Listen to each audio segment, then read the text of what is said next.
My friends, what's going on, everyone? My name's Kai. I just gotta quickly make sure that my audio is working because I was trying to um, do a stream earlier today and my audio was all messed up. I reset my computer and I let it sit for hours while I was at work. So okay, you can hear me. You can hear me. Okay, guys. I hope you're well. I've got some good news. I got the expansion pack. I got the N64 expansion pack. So there's a bunch of games on here that um, people have wanted me to play. Star Fox, Perfect Dark. I can do that now. That's very cool. That's very cool. I'm very excited. Um, I hope everyone is well.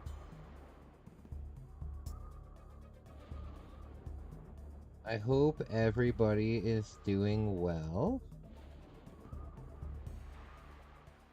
Alright, so tonight we're playing Rayman. I've wanted to play this for a very long time. I haven't played this since I was a kid. I used to love this game a lot, so hopefully it still holds up. Hopefully it still holds up.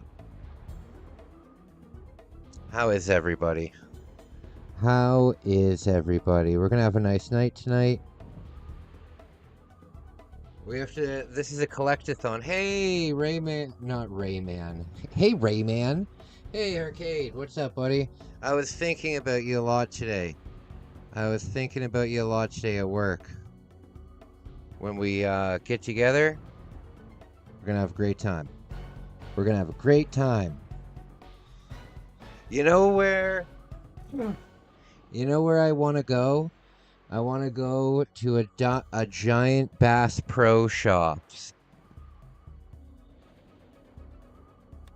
I think that'd be cool. I think that'd be pretty cool. Slaves now on board. Slaves? That's not good. That's not good. How are you feeling, buddy? How are you feeling?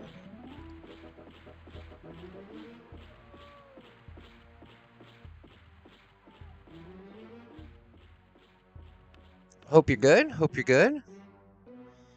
So I got the expansion pack, so now I can play Game Boy Advance games, and I saw that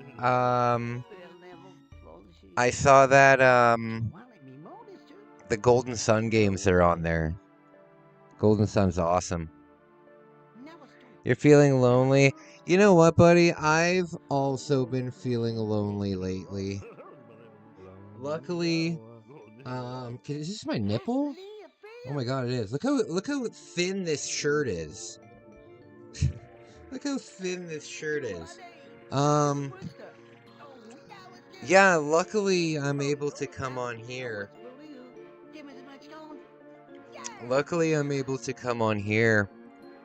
And hang out with you guys, because that makes me feel a lot better a lot of the time. But I've been feeling pretty lonely lately too, because I realized the other day that I've had a roommate, or I've rented for a really long time now. And when I was dating my ex, right, like my fiance, in Japan, that relationship only lasted maybe 15 months. It lasted just over a year, and it was very back and forth. You know what I mean? It was very back and forth. I would go down, spend time with her. I'd come home. It wasn't that big of a deal. But now, not being able to have a romantic life because of roommates, and because of I don't want to bring people here. yeah, I don't want to bring people here. I mean, right near my room is like a 15-year-old's room, you know? Um, and then I realized like, yeah, if I need to get my priorities straight, but I have been saying for a really long time that I'll start dating again. Um, but it'll be when I get back from Japan, because when I get back from Japan, I'm gonna get an apartment.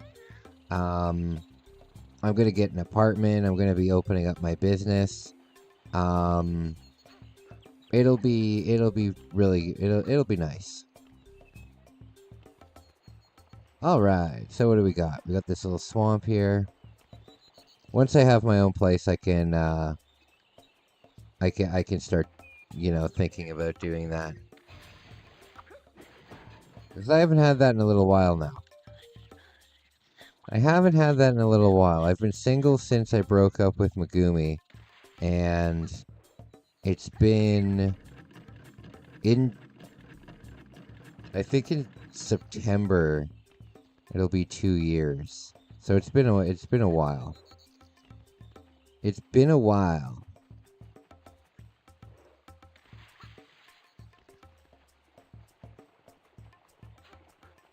But I'm not too worried. I'm not too worried. Alright, so is it down this way? So, I don't know if you guys know this, but there's a game. It's called Tonic Trouble. It's this game right here. Oh. Oh, this doesn't have... Okay. So you can't suspend the game. Yeah, you can't suspend the game on the N64. Okay. You've never played this game? Are you serious? This was... Oh, no. This was one of the classic platformers on the N64. Really good game.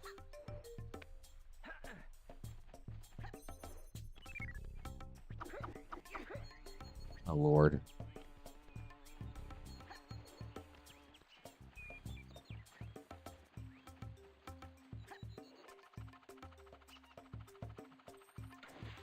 All right. So, Arcade. How's work been treating you? How's work been treating you? I hope it's going well. My work's going alright. My work's going alright. Hey, Eric, what's up, buddy? What's up? It's real nice to see ya. It's real nice to see you, buddy.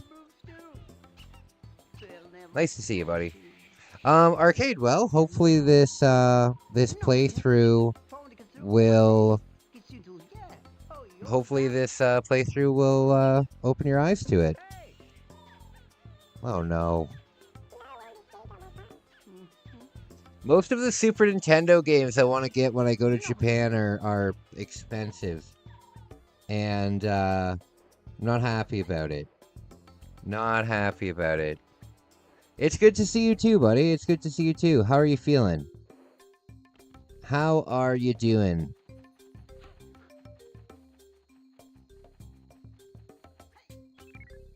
Oop.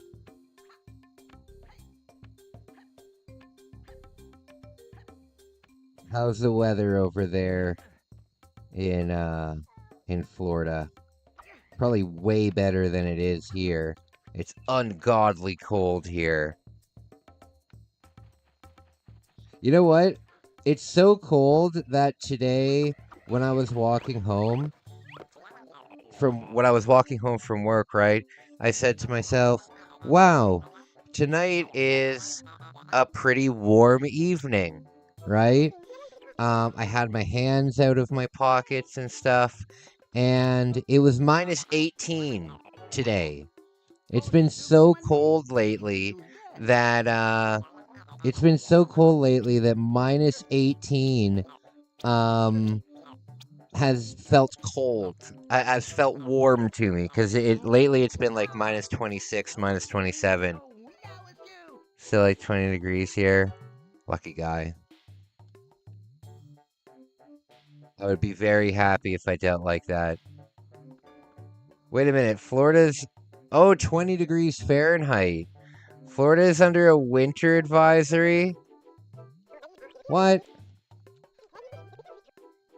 I didn't think Florida had a winter. I thought that was the place where people go for the winter.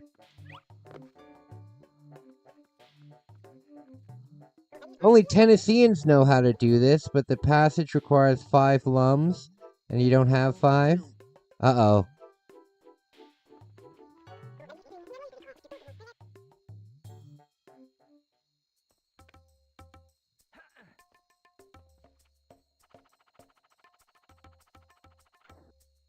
I want to go to Florida and see alligators. Things happen. Yeah, I bet. Hey, Flipside, what's up, buddy? What's up, buddy?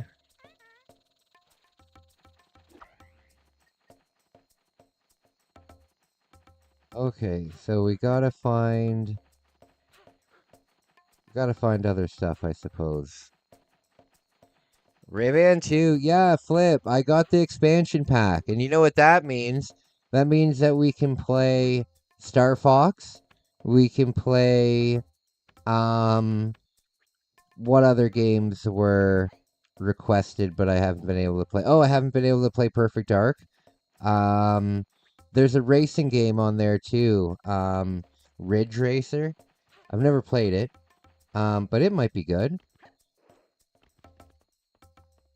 Rayman 2 is great. Hey! What's going on? You never finished on Dreamcast, eh? Oh, there I go. Alright, so I need to find one more of those flying things. I must have missed one. Taro, what's going on, buddy? You can go to Louisiana to see alligators in the bayou. They even have an alligator tour in New Orleans.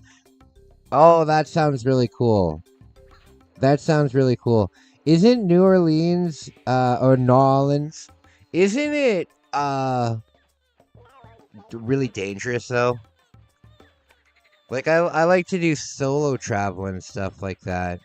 No, I don't think Conkers isn't on here. I don't think they would put Conkers on here. But maybe. I mean, the other rare games are.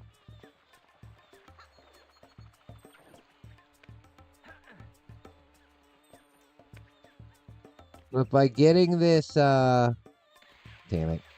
By getting the expansion pack, this is what I'll be able to stream while I'm in Japan.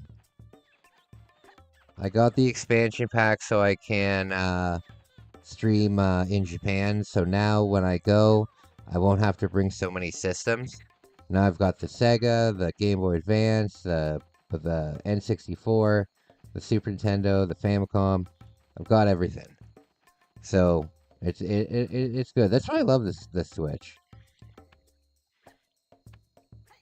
Hey, Bandit, what's going on, buddy? Hey, sorry about the stream earlier. I don't know what happened. I don't know what was going on with my audio or anything. So I turned the stream off and I restarted the computer and I went to work. Now it seems to be working. Just like any other city, to be honest, there's some of the most friendly people there. But just like any other city in bad areas, yeah, that's true. That's true. I mean, Toronto has some really bad areas. Toronto's got some really bad areas, so I feel ya. Like, if you go down to Jane and Finch, like, there's a lot of places in Toronto where I wouldn't vlog. One of the reasons why I haven't gone back to where I grew up to make a vlog, because I really want to do that. I want to show you guys where I grew up, because now I don't have any affiliation with the house, because it's been sold out of the family and stuff like that. So, I can show it to you guys without doxing anybody. And I think that's cool. I would love to go show my old place. But the problem is, I used to live in the ghetto. and walking around with like a camera out and stuff where I used to live is definitely not safe. It's definitely not safe. If I went with my sister, it would be better because then I'd at least be with someone, or if like my friend Kev joined me, then at least I would be with somebody, you know. But doing it alone is scary. Doing it alone is scary. Wait a minute though. Russian cosmonaut solution works sometimes? I don't know what you mean by that, Bandit. Just restart everything?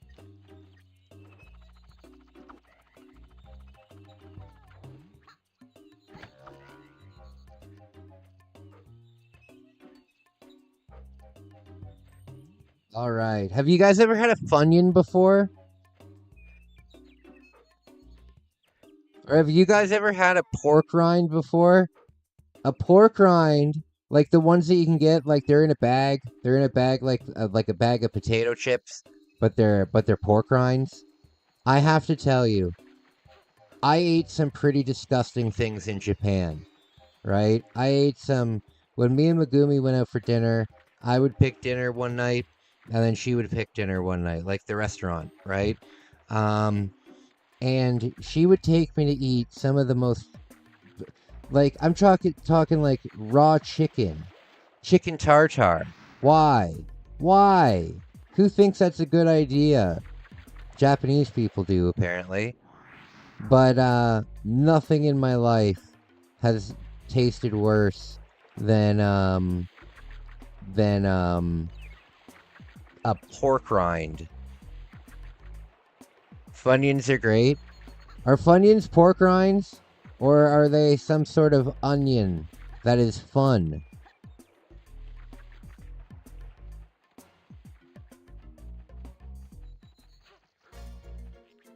Have you guys ever had a blooming onion?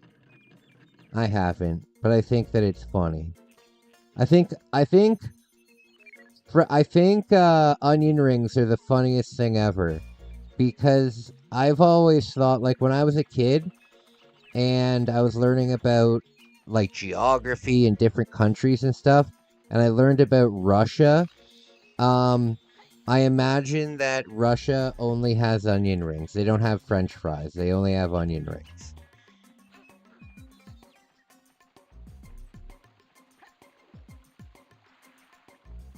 The only proper way to eat an onion ring is to bite it and then pull the onion out of it and then throw the onion away.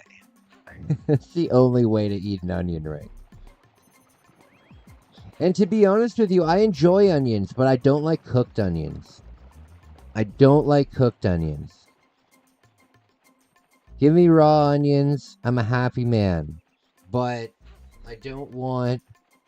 I wouldn't just eat an onion, you know what I mean? I'm not a lunatic.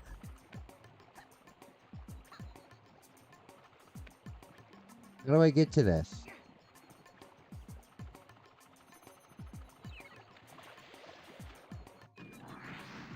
There must be a better way. You got all of that out of one orange? Out of a single bag of oranges? You like Burger King onion rings? Burger King has one last chance to make me my mozzarella sticks without them melting all into the fryer, so there's no cheese in them anymore. Have you played Aiden Chronicles? Hey Tyler, what's going on? I've never played it, but I think that I've heard of it. Is it an N64 game?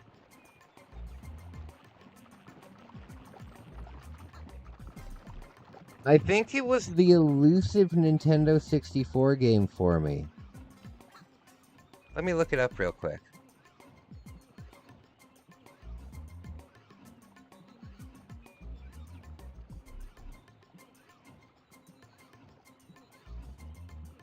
Yeah. This game here... Oh, it got a 2 out of 10. That can't be very good. 2 out of 10. but I don't care about things. That that video game was for me. I only discovered that game when I was in Japan, and I had no fucking clue what it was. And I thought that it was a Japan only release, right? Because I had never seen it.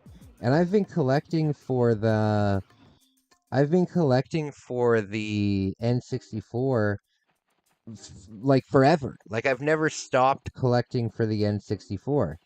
And I had no idea about it. And then when I got home, I saw it in the video game shop, and I noticed it was just a release that somehow I overlooked.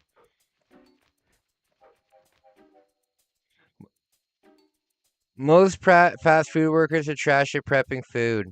Oh yeah, absolutely, absolutely, absolutely. Every time, see, I'll try something 3 times. Um, I'll try something 3 times, but if they screw it up more than 3 times, then it's kind of on me.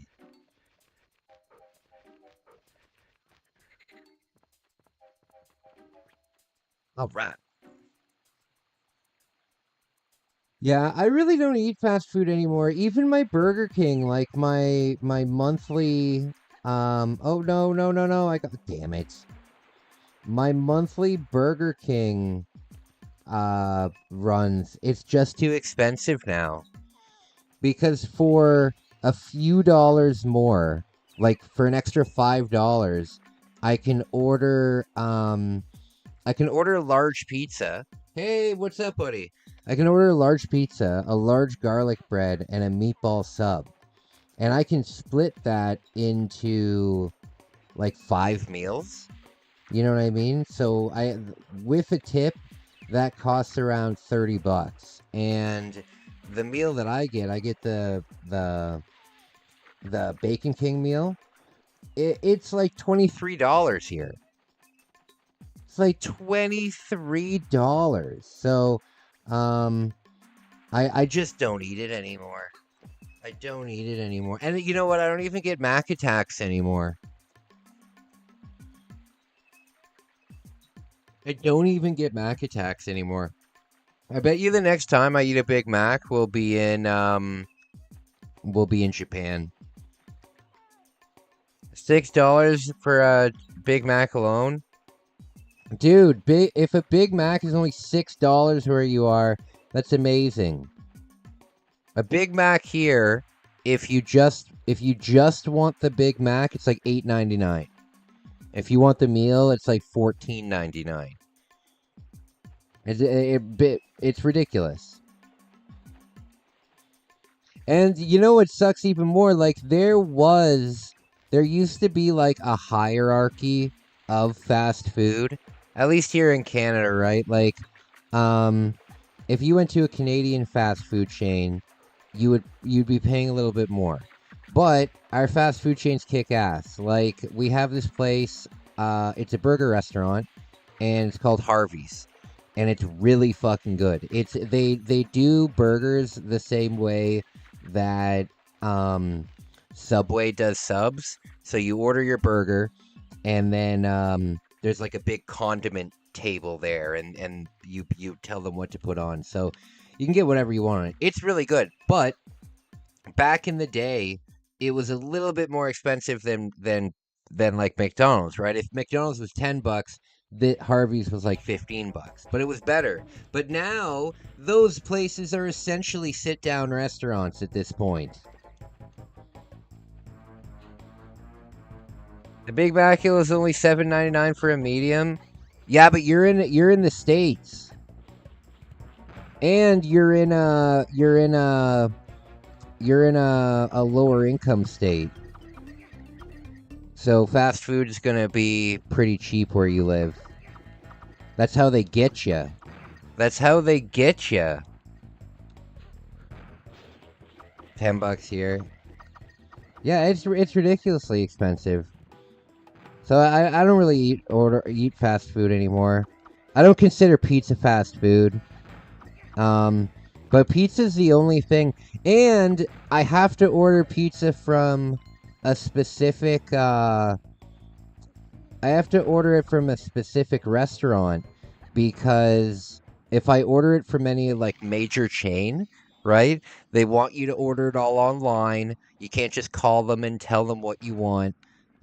They make you order the whole thing online, and then um, you have to pay you have to pay for a service fee, which is usually like $3, and then you have to pay for a um, delivery fee, which is like another $5, and then they expect you to tip on top of that, you know? And meals are more expensive on DoorDash and Uber Eats and stuff like that than they are in the store. Like they're more expensive on the app than they are in the store.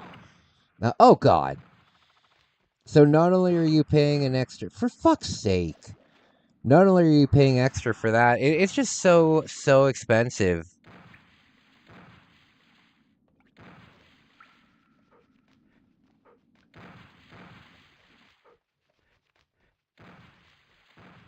Okay, what's up?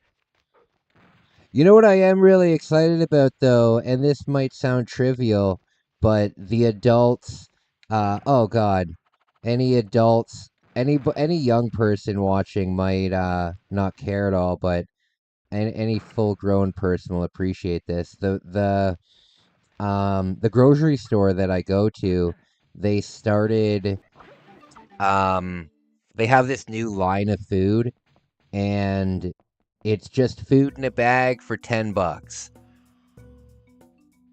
It's just food in a bag for $10. So um there's nothing fancy about it. It's just white label food.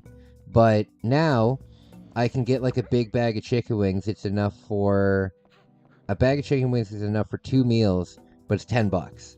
And then they also have like a bag of they have a bag of like corn dogs, or they have a bag of mozzarella sticks. So that's really good. That's really good. Yesterday I ate a steak for the first time in 2 months.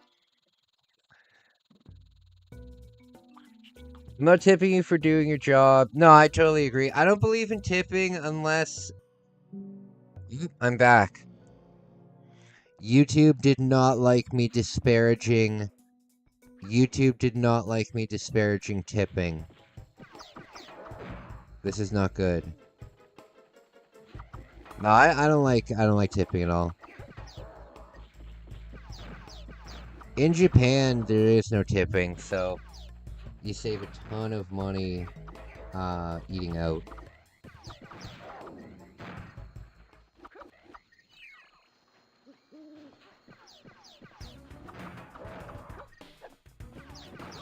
Oh God.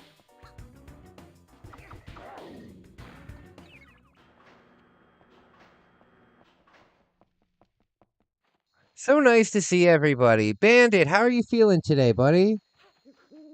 How are you feeling today? I hope you're doing good, buddy.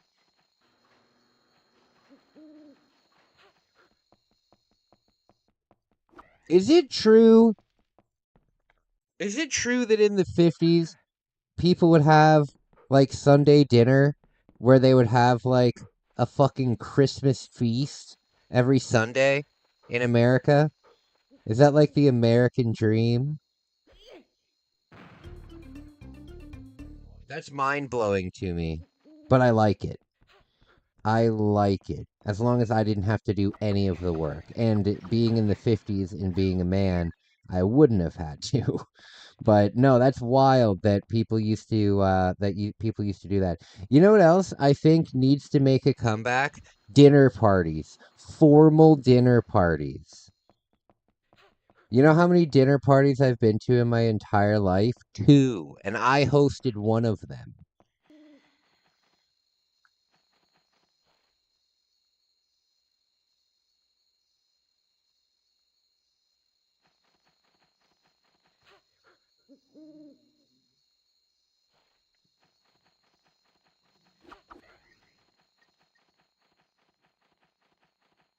You don't do the cooking or prep meals? You don't do any cooking, Tommy? That's a shame. Everybody should know how to cook. Everybody should know how to cook. Because you gotta feed yourself, right? You mean microwave it? I can't stand the microwave. I can't stand it. I put my meatball sub in the microwave, and the bread turned into, the only way I can describe it is fossilized wood. The bread turned into the hardest substance known to man.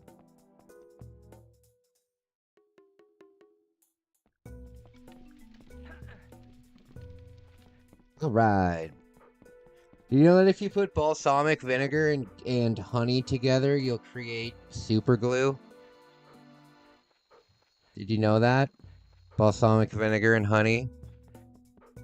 Whip it up. Super glue. Don't make it in a blender, whatever you do, or else you'll never open the blender again.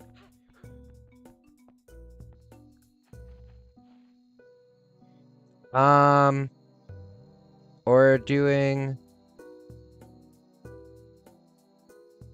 Oh, you're talking about at McDonald's. I didn't know that you worked at McDonald's, Tommy. I thought you worked at... Oh, you know what? I think I'm getting your,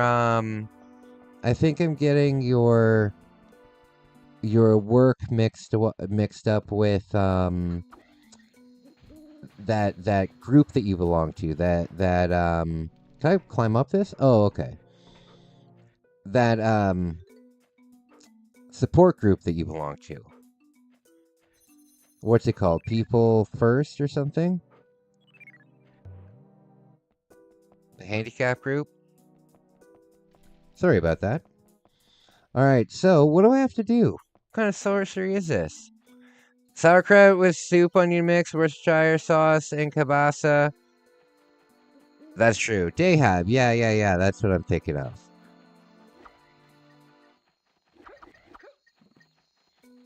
Speaking of food, I haven't eaten yet today. At some point tonight, I don't need to be at work until lunchtime tomorrow, so I can stay up pretty late tonight.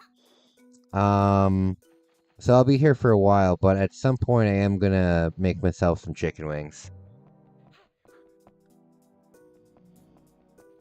How do I get through this? Sorcery?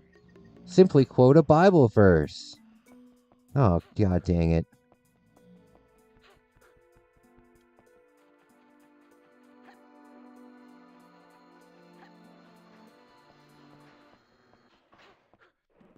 Okay.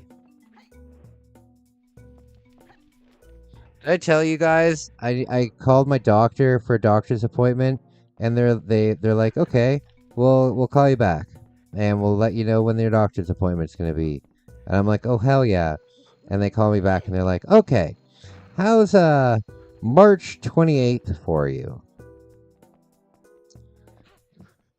Why'd I have to wait so damn long? March 28th. How do I proceed through this door here?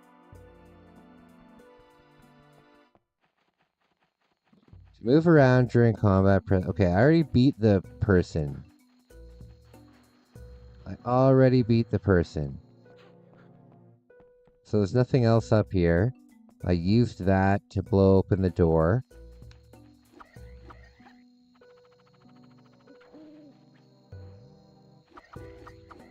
Can I blow this thing open, maybe?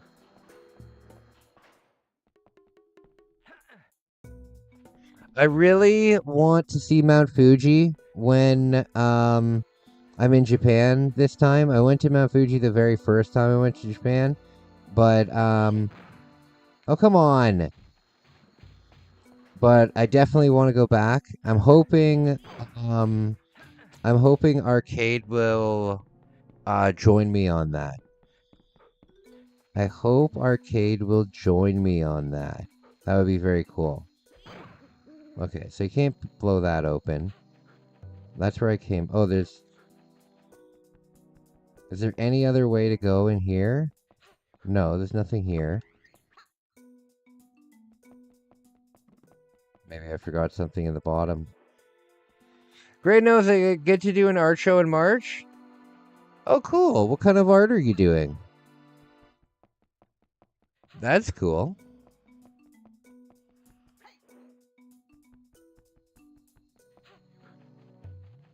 You know what? Speaking of art, I was thinking about, now that I'm getting back on my feet, I am thinking about doing another giveaway, and I want to do an art contest. I want to do like a fan art contest. Do I have to go down here? Oops. Yeah, I want to do a fan art contest. I think that would be a lot of fun. I think that would be a lot of fun. Okay, so I got this.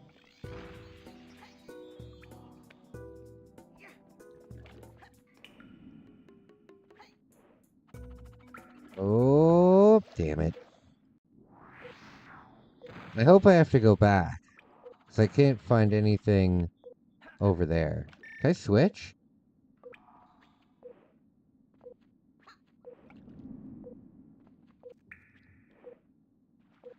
No! Dang it.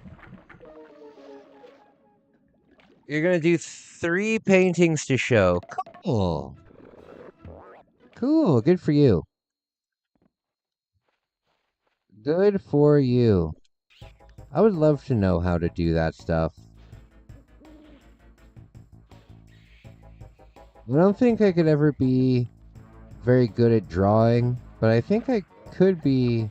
I think I could find my own thing in painting.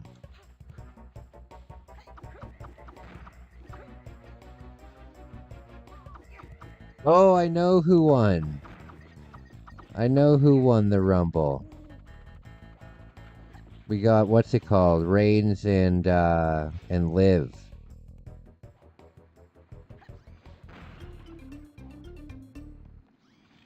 Watch some Bob Ross. Hey, yeah, that's not a bad idea. That's not a bad idea. And to be honest with you, I like that tacky shit. Like the cabin.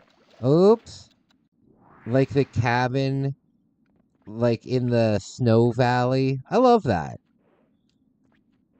I would love to make a Snow Valley cabin painting.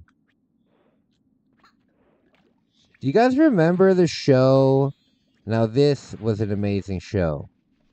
Art Attack. I don't know if that was just a Canadian show. It might have just been Canadian. But I'm pretty sure it was on PBS. I'm pretty sure it was on public broadcasting.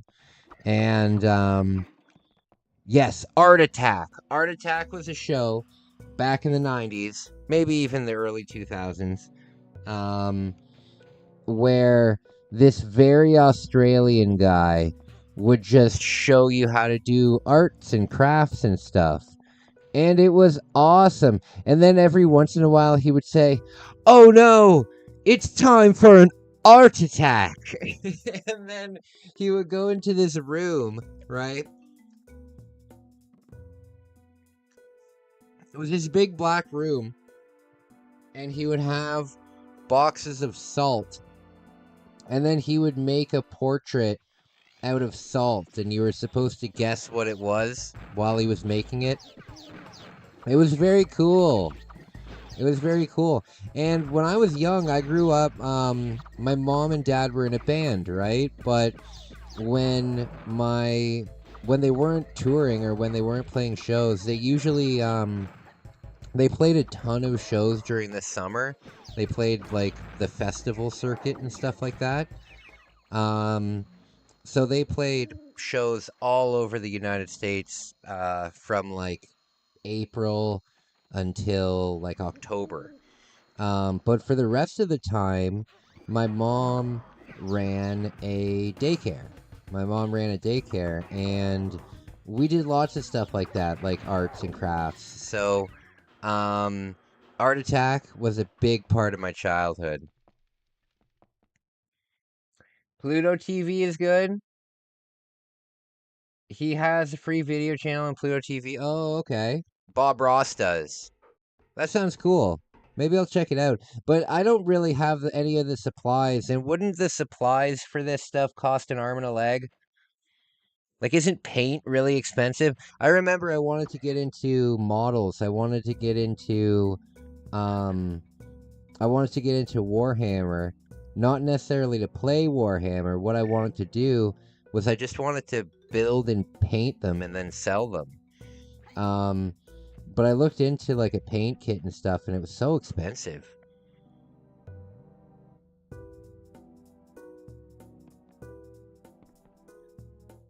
King of Queens on there. I like that show. I haven't seen it in many years, though. King of Queens. God, his wife is so mean to him in that show. How come in the 90s and the early 2000s, all of the wives had to be so mean? You guys ever notice that? In King of Queens, she's an absolute nightmare. In, what was the other one?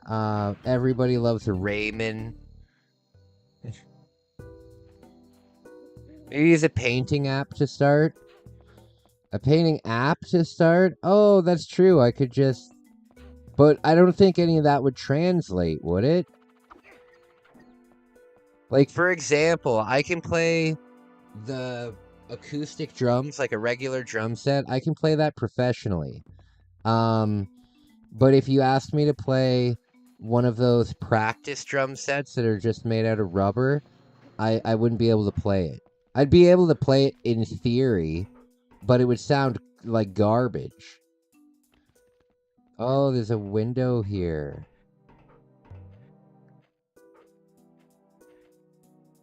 Also, there's a video of me. I think it was the first time that I went to Japan. There was rhythm games are huge in Japan. Very, very big in Japan. And one of the rhythm games, it was a full-blown drum kit. Like it wasn't like a rock band drum kit. It was like a full drum kit. And I put on a song that was very simple. I think it was an AC/DC song because AC/DC is like the easiest drumming on earth, and I couldn't do it. I couldn't do it.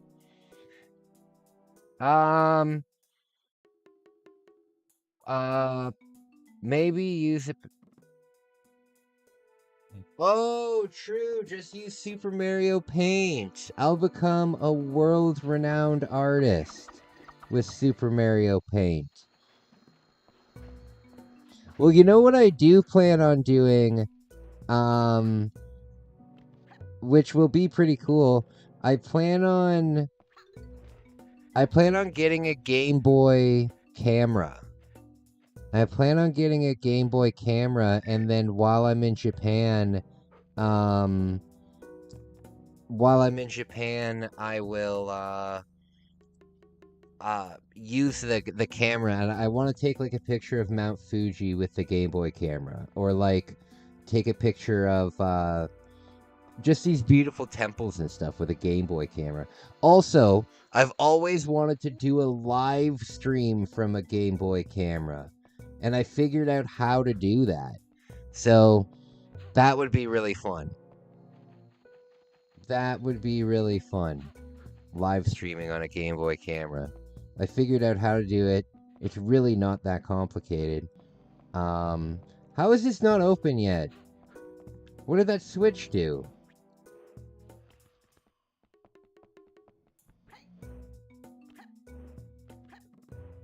You should do a Mario painting.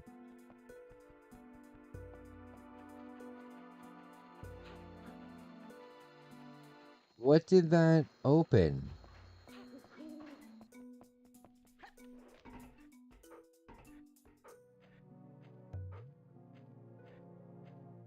Okay, so I can't do anything over here, so it's gotta be...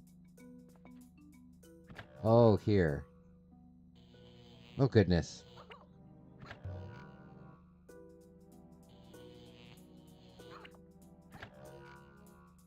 There we go.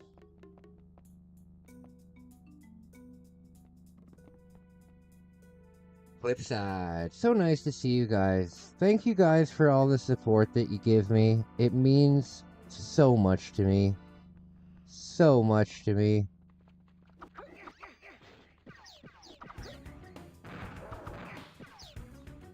You guys have really changed my life for the better. And I know I don't really talk about my sobriety and stuff anymore. But you guys are very instrumental to that. You know, a big part of it is keeping me accountable. You know, and the fact that I'm able to trust you guys enough to accept me and stuff like that. I appreciate it. I really appreciate it. I really appreciate it. It's nice to be treated like that. Okay, what's this? Free me! Find the machine and destroy it. Listen, okay? Don't tell me what to do. I'll destroy it if I want to destroy it, okay? Uh-oh.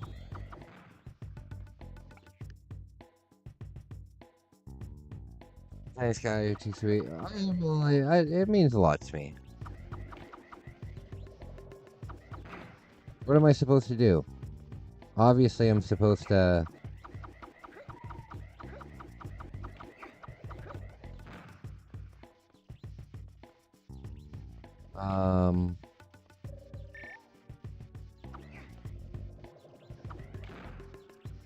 What do I do? Do I have to... How do I bounce them back somehow?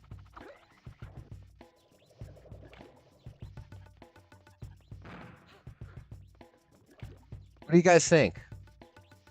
Appreciate you, Yukai. Helps to see you go live. Hey, anytime I can help you guys out, please let me know. We don't care. You used to smoke crack. I didn't used to smoke crack. And fight homeless people. No, I didn't used to smoke crack. I mean, what I did was no better than smoking crack. I don't want to sound like one is worse than the other. Alcohol's arguably much worse than smoking crack. But yeah, I'm glad I'm sober. Does anybody know what I do here? Well, I don't do that.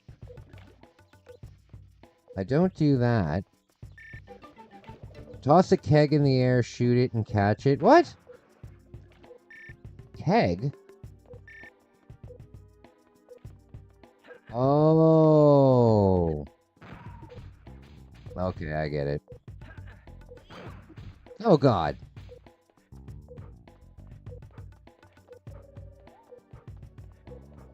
I was on Bum Fight Season 2. It was Season 3. Get it right. If you're gonna make fun of me, at least get the accuracy right.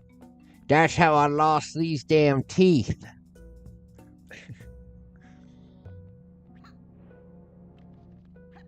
We had to fight over a piece of meat.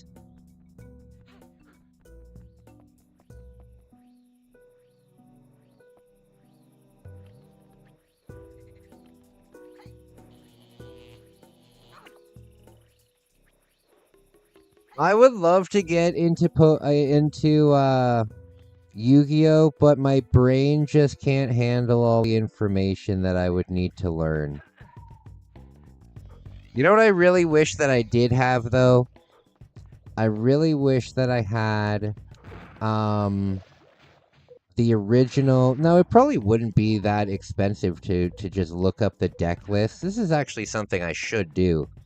But I don't have anybody to play it with, so it doesn't really matter. I would have loved to, damn it. I would love to look up the deck list of the original Yugi and, Kaiba decks that came out. And, oh shoot. And just have those to play like with a friend. I think that'd be a lot of fun. Those were the decks I grew up with.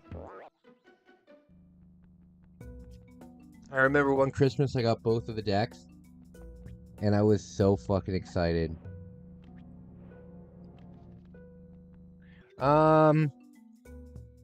That's how I won my Famicom? Oh, for God's sake.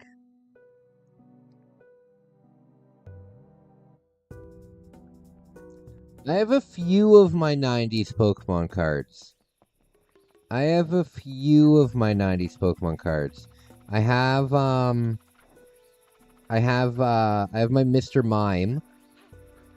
I have a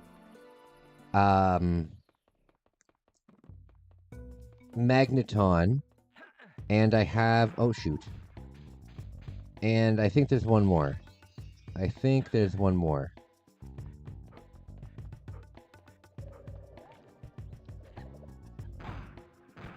Damn it!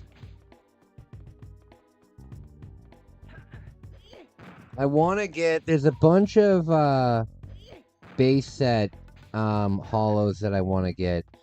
To be honest with you, I don't really care too much about, I really don't care too much about the Charizard, Venusaur, and Blastoise. Not for the prices that they're at. Not at all, obviously. I'm not a millionaire. But some of the other ones are much more nostalgic for me because I never had, I think I had a Venusaur when I was young, but I didn't have those cards when I was young, but I did have, you know, a lot of the other hollows, like the Venomoth hollow for some reason is very nostalgic for me. Same with the Clefairy, yeah.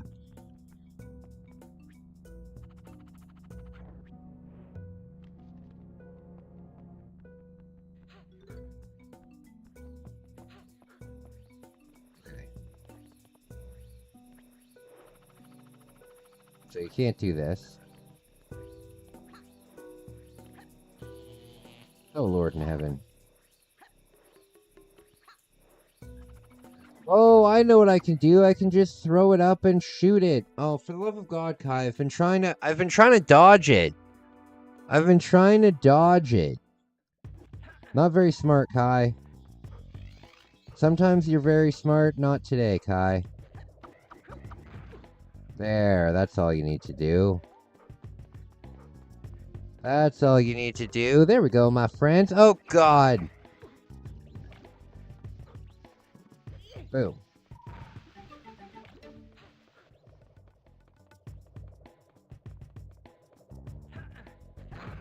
Oh, God.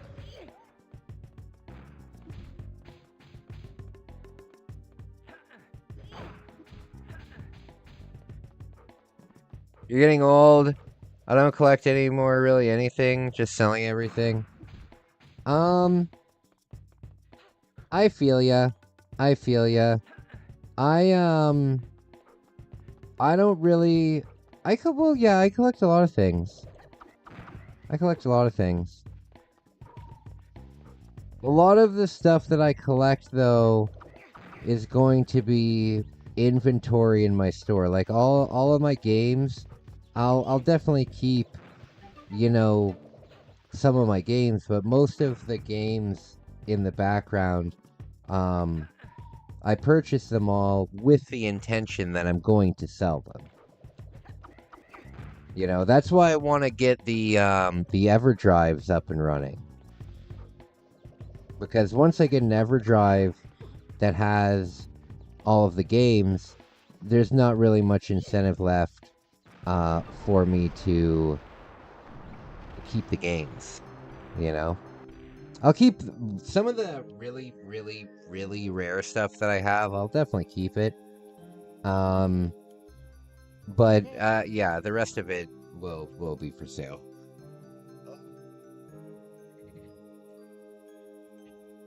The rest of it'll all be for sale. I just hope I can find a good... I just hope that I can find a good location, because in my town, There's not really any good locations, at least not right now. Maybe it'll change in a year. The real estate market will change in about a year when I'm actually looking for it. But right now, the only place that I can find, hey, Samson, Kai, my guy. I'm a Kai guy. You're a Kai guy too. Um, what is up, my friend? It's nice to see you.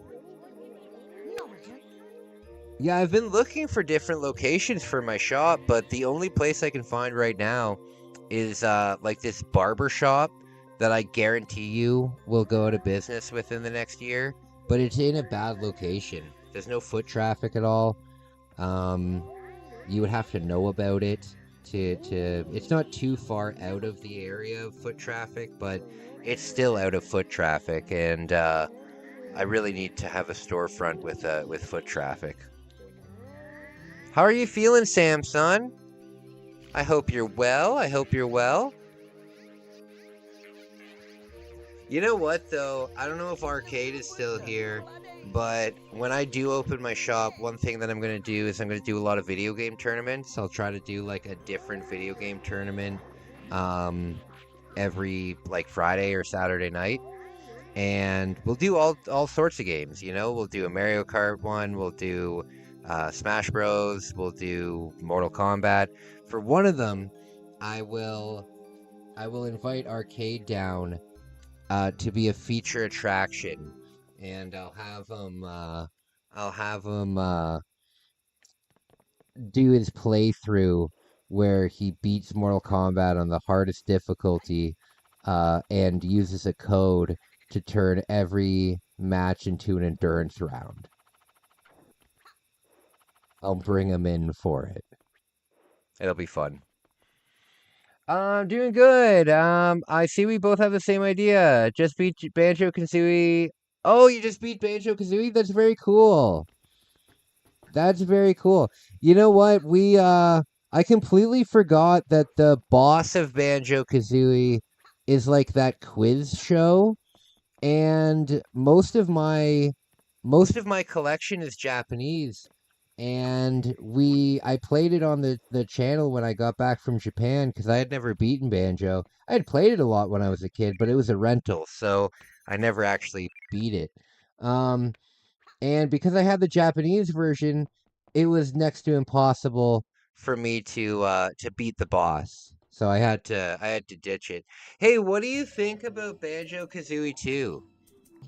Because I do have that game. We could play it any day, and I never have played it ever. Like not even on my own. Is it good?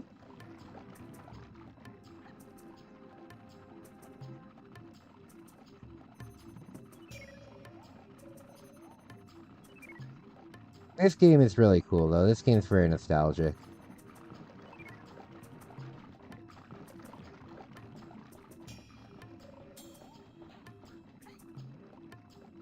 Oh god.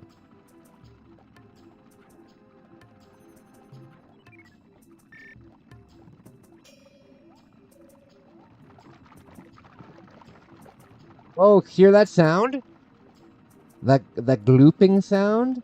It's my favorite sound on earth. Well, one of my favorite sounds on earth. I love that sound. There we go.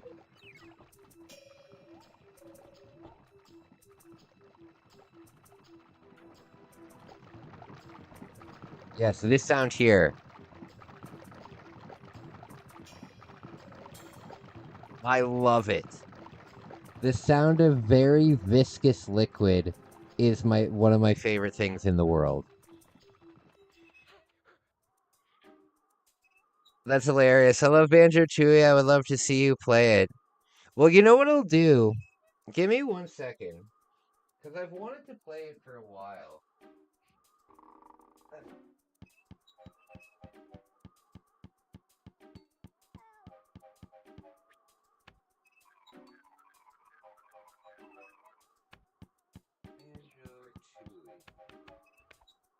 Banjo-Tooie. Oh, you're right here somewhere. Oh, is this it? Ah, here it is. Here it is. Alright, so I do have it. I have it here. I will put it right on my N64, so it'll be the next game we play. Wait a minute, there's not some final boss in it that is all text-based, is there?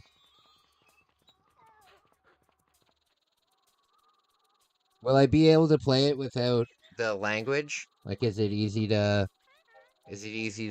understand? Because other than the boss, everything else is fine in Banjo-Kazooie.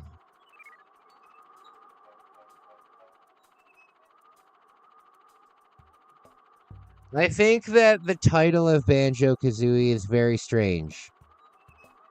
I think it's a very weird title.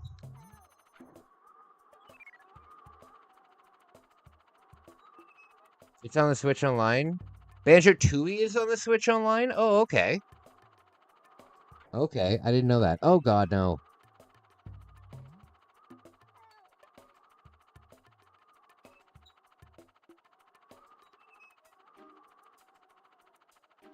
Was anybody else terrified of the level with the...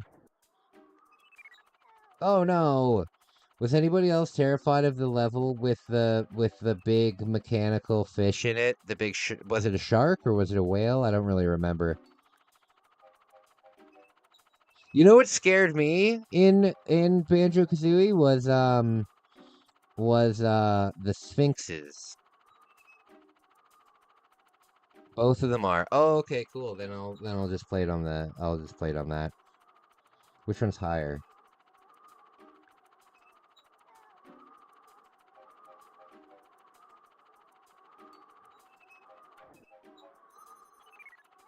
All right.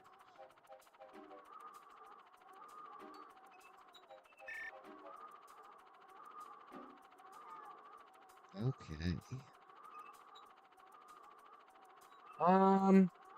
Yeah, it has another quiz at the end, but the Switch Online would be a good option. Oh, well, if it's on the Switch Online, then I'll just do that.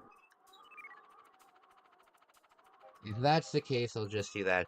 And hey, maybe I'll be able to play Winback because the controls, right? The controls on Winback on the N64 are dog shit. But maybe the Switch controller changed that. We'll have to see. Because Winback has the potential to be a pretty good game. I think. I think it has the potential. It looks like a lot of fun, but it controls like dog shit.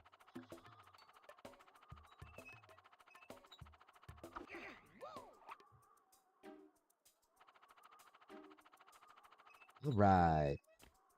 This is a very good looking N64 game.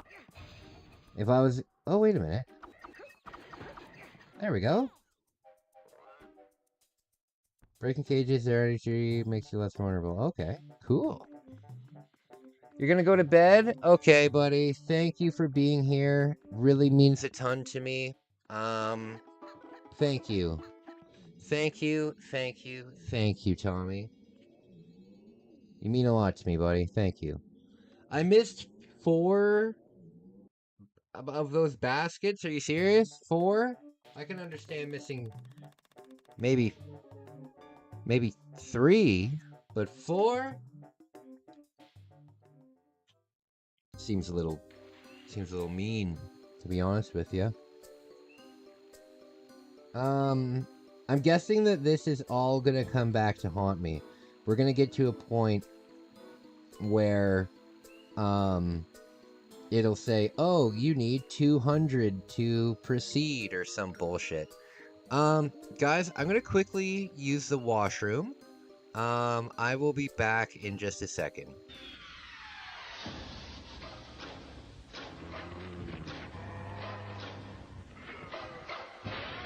Lock the door. Turn out the lights. Pretend it's just a nightmare. The The most intense survival game ever created. Resident Evil 2. Now for Nintendo 64.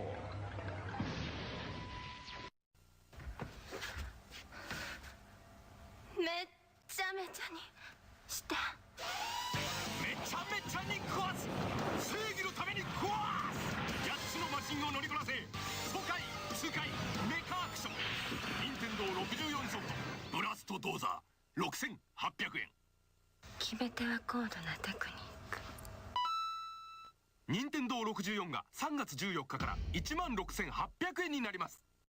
by Edison。今始まる新たなボンバー伝説 3D 空間で炸裂する立体新爆発任天堂64で登場バクボンバーマン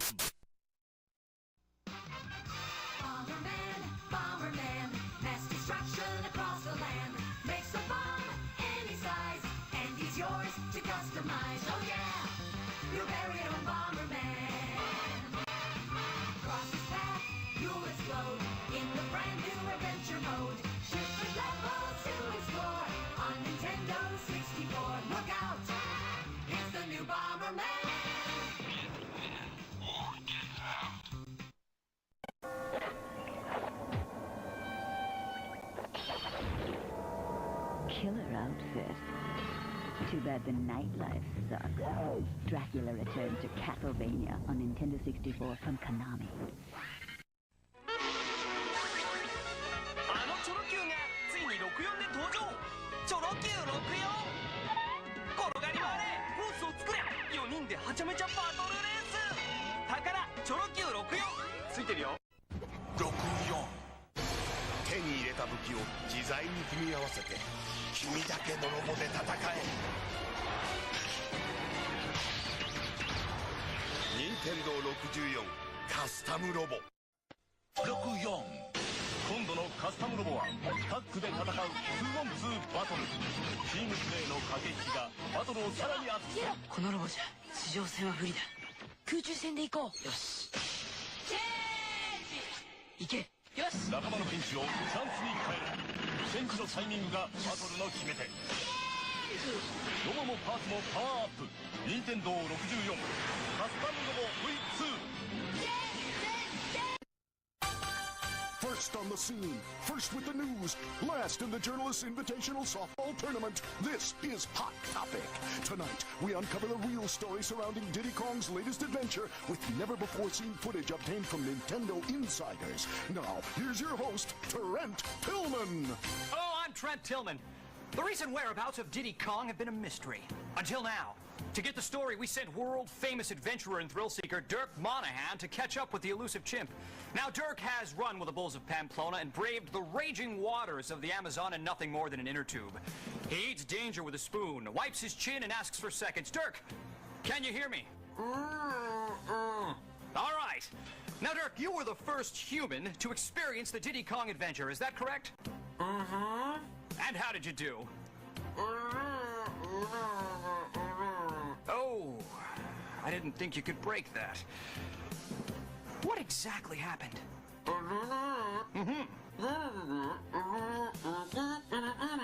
So you were trying to pick up a balloon, but you were sideswiped by a squirrel, hit an oil slick, and smashed into the hind leg of a brontosaurus?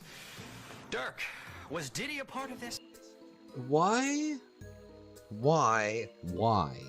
in the 90s did video game advertising, they always advertised it to you like it would hurt you. This game is so real. This boxing game is so real. It'll send you to the ER. And it's like, it was such a prevalent thing. Like, even if you look at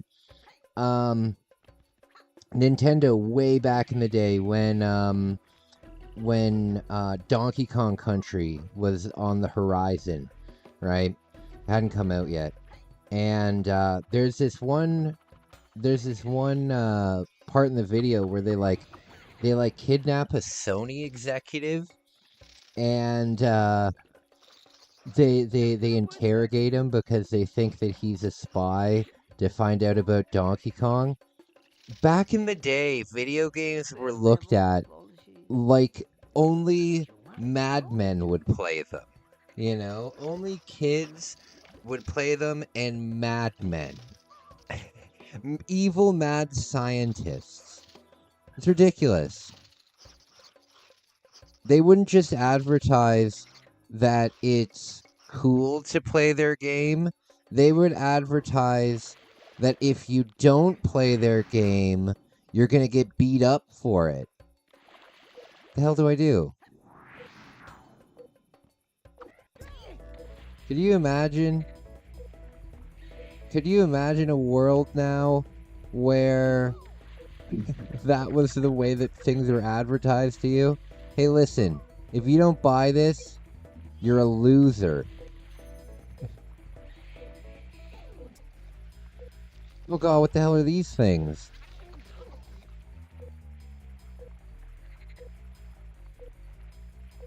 Damn cold night today. Oh yeah, it's absolutely cold.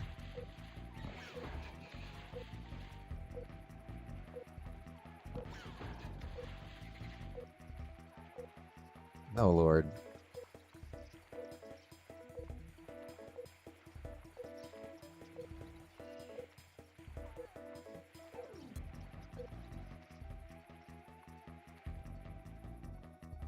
All right.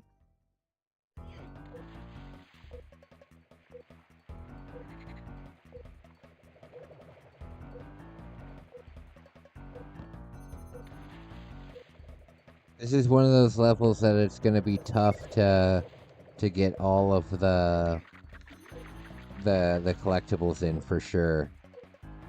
Oh god, no. Oh, dang it. Yeah, it's very cold tonight. Very cold tonight. I hope everybody's safe. I hope everybody's got their heat on.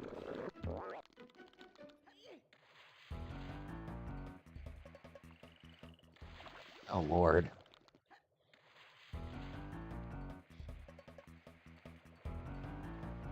You know what blows my mind? That there are people on this earth that live in Eskimos. Live in Eskimos. There are people in this earth that live in igloos. Sorry. There's not many of them, but they do exist, and it blows my mind.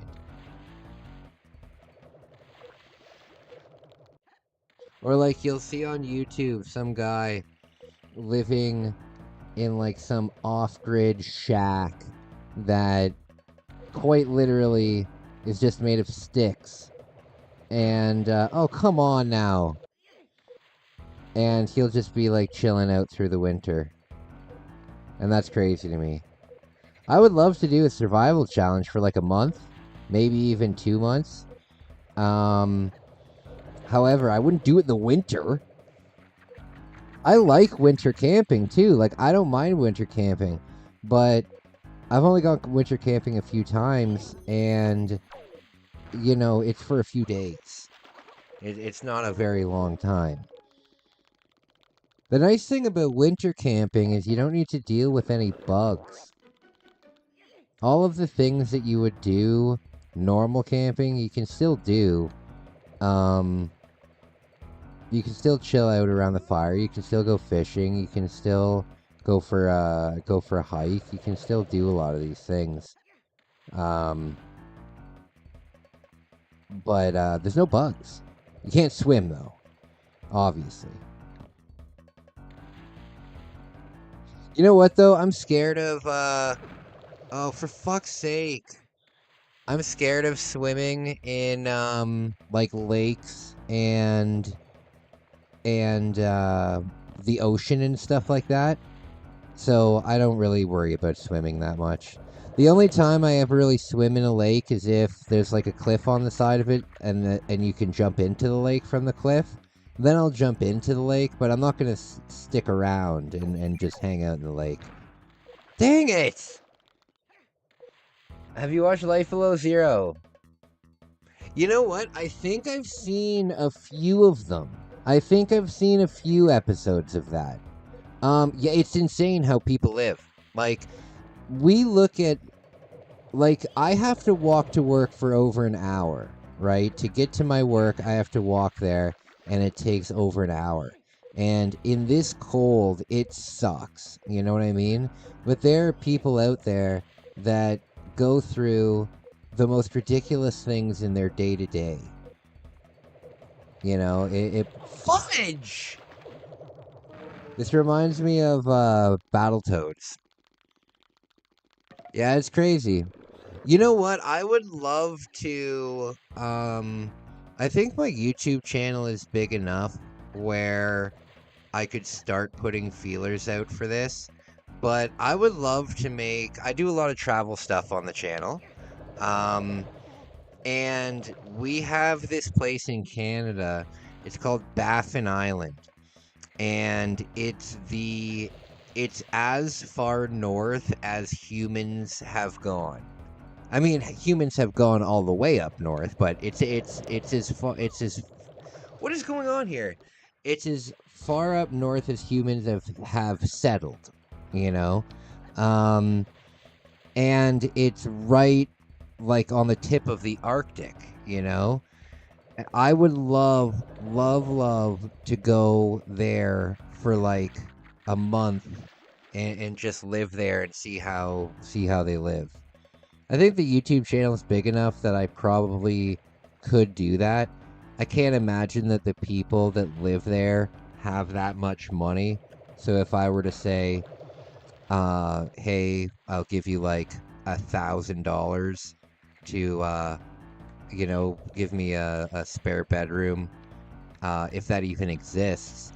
But give me a bedroom and let me document the town. And yeah, I think that would be enticing for a lot of people out there. I think that would be enticing. I think that'd be very... Oh, no! Oh, jeez. I think that'd be very cool. I think that'd be very cool. I would love to see either a 24-hour day or a 24-hour night. A 24-hour day or a 24-hour night. I would love to see it. I would love to see the Northern Lights again. I've seen the Northern Lights here in Canada. But the problem is you'll see them so randomly that it's almost like magic. It's so magical that if you see it while you're driving, you pull over and you admire it for a while, you know, because it's definitely not something you see every day. I've only in my entire life seen it 3 times. So I'd love to see the Northern Lights out in the Arctic. That would be super cool. Has anybody here ever seen the Northern Lights before? Aurora Borealis?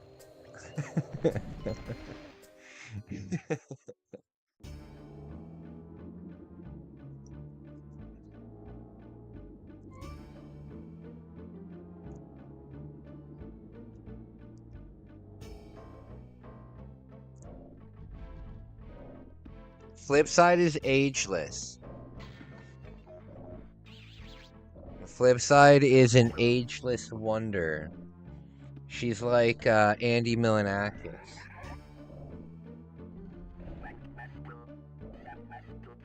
Okay.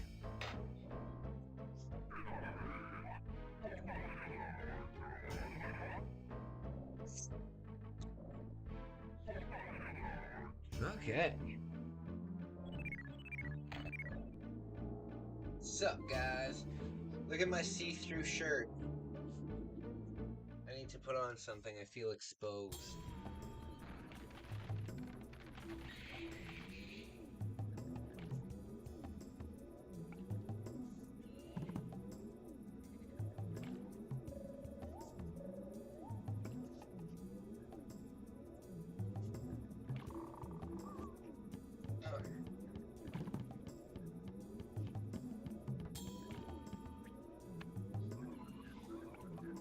All right.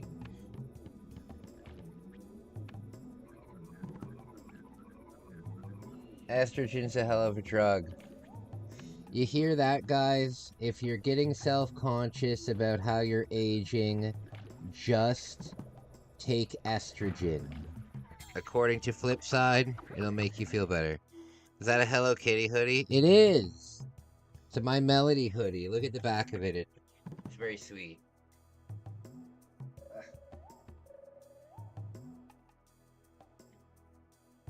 Yes. It also has little ears on it.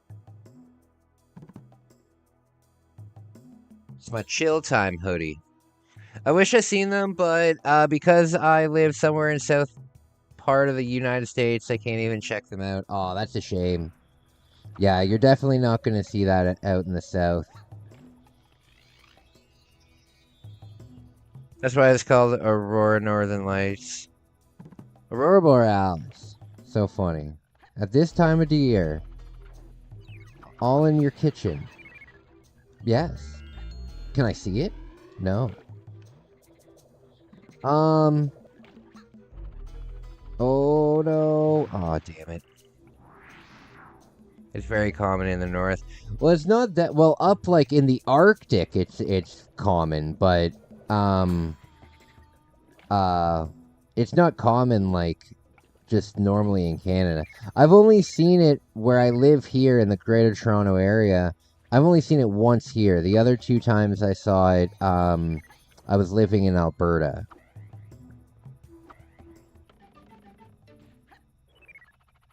Yeah, it was up in Alberta.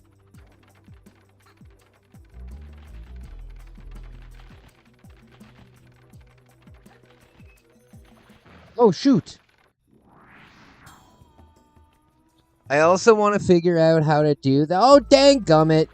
I also want to figure out how... You sent me some pictures on Discord? Alright. I hope they're appropriate. I hope they're appropriate. I've gotten some weird things sent to me in my years as a YouTuber. Oh no! Yes, I am going to do an art contest. I am going to do an art contest. I'm going to figure out what I'm going to give away. But I will be doing an art contest. They're pics of your wiener. Oh, then I gotta check it right away. All 3 inches. Oh man, lucky. You're doing way better than I am. Maybe that's why I'm still single. My circus-sized weenie. There was this guy that went on the news to raise awareness about... I don't know if you guys follow Charlie. But a couple weeks ago, he covered a video of some guy who went on the news to talk about having a micro penis. And he's just sitting there answering questions about his micro penis. So ridiculous. So ridiculous. But in all seriousness... It doesn't really matter how big you are, to a certain extent. You know what I mean? Like, if it's technically, if your size has a medical term attached to it, then I'm sorry. I'm sorry to tell you that you might need to find alternatives. Oh man. If your weenie requires a medical diagnosis, you might be too far gone. But I don't know. Another thing that I've learned about YouTube is that there's somebody out there who, no matter what, like there is somebody who thinks that I am the most handsome, wonderful person in the entire world, right? There are people out there that have weird thoughts about me. I wouldn't doubt if I'm on someone's wall. But that at the same time, like there's population, right? Oh, what was I saying? It's weird.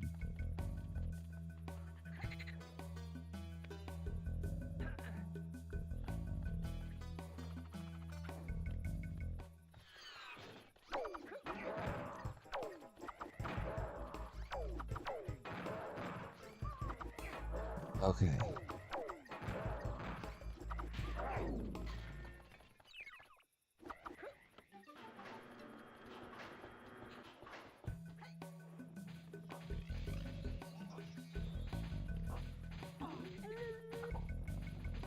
Oh God.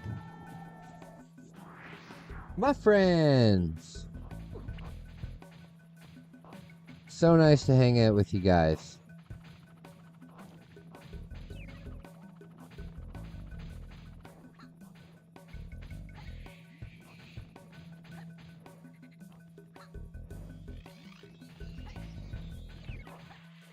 I want to also do I want to get a lifeboat of some sort and stay in it for a week and see what kind of shenanigans I can get up to. Lifeboat survival, 1 week in a lifeboat. I think that would be very cool. I would probably get super seasick. Oh God.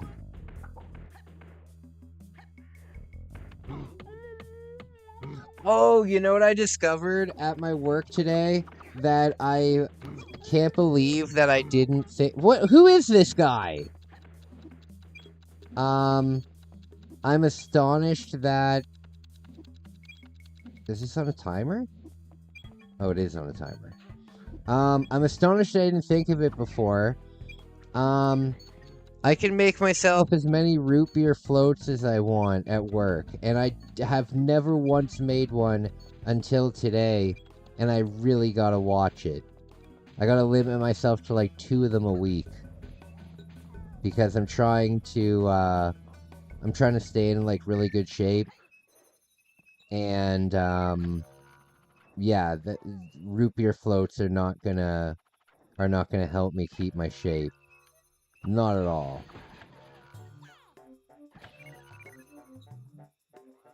Root beer floats are so good.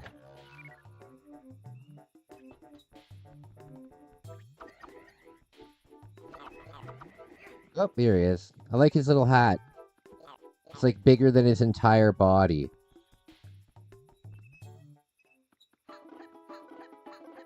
Oh, they're Russian apparently.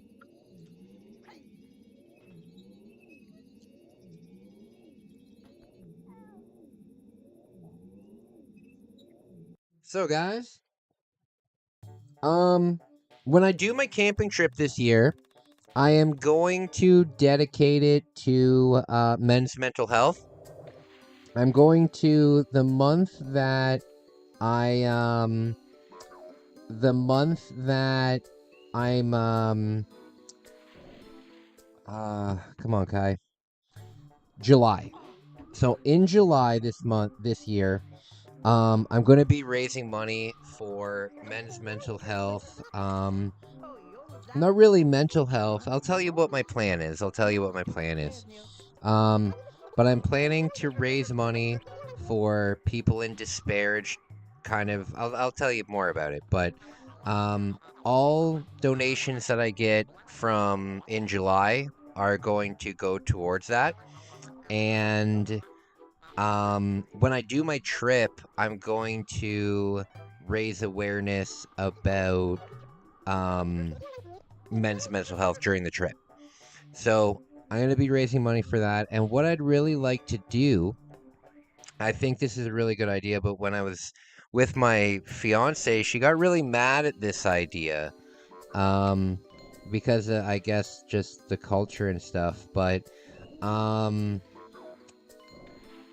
when I was in Osaka, when I was living in Osaka and I was doing my apprenticeship, I let my viewers vote on whether I should stay at a 5-star hotel for the night or whether I should stay at a 0-star hotel for the night. And I went to the 0-star hotel. And when I got there, I quickly realized that it's not really a hotel. It's basically like a beggar's row. You know, it's essentially a place where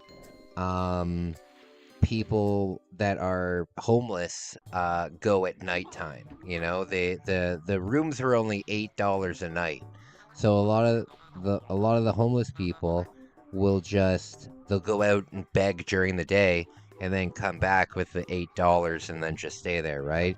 I need another 9 to open the world. Danggummit. So this place is pretty big. Like, there's quite a few people that live there, and they actually live there. You know, like that's where they're staying. And one thing that was kind of nice is they have like a communal kitchen and like a big fridge in the communal kitchen, and so you can store your lunches there and stuff. Well, down the street, and right beside this hotel is a gut restaurant where there's a lot of, like, in a lot of the ghettos, you'll find gut restaurants where they will just buy all of the scraps from other restaurants, right? Like all of the organ meats and stuff like that. And they'll cook around that. And then you'll get like a large plate of food for like 100 yen. But it's all like kidneys and liver and shit. What I would like to do is down the street from that place is a Don Quixote that also has a grocery store in it. So a Don Quixote is like a general store that has everything. Like everything you could possibly imagine is at this store. It's like 10 stories tall. It's huge. And what I would like to do... Can I jump up this? No. What I would like to do is I'd like to take my donation money from July, and I would like to buy a ton of like really good groceries, a lot of non-perishables, lots of stuff, and I'd like to completely stock up that fridge, so all of the people there don't have to just eat the gut meals that are beside the thing. I think that would be a really nice thing. And then also, while I'm at the Don Quixote, I could pick up some other like necessities, like soaps and like this kind of stuff that you would donate to a shelter, you know? That's what I'd like to do. That's what I'd like to do. Oh God. It sounds awesome. Yeah, and another thing that I can do as well is here in Canada we can get what's it called? What's that drug that you give to people that are overdosing? Do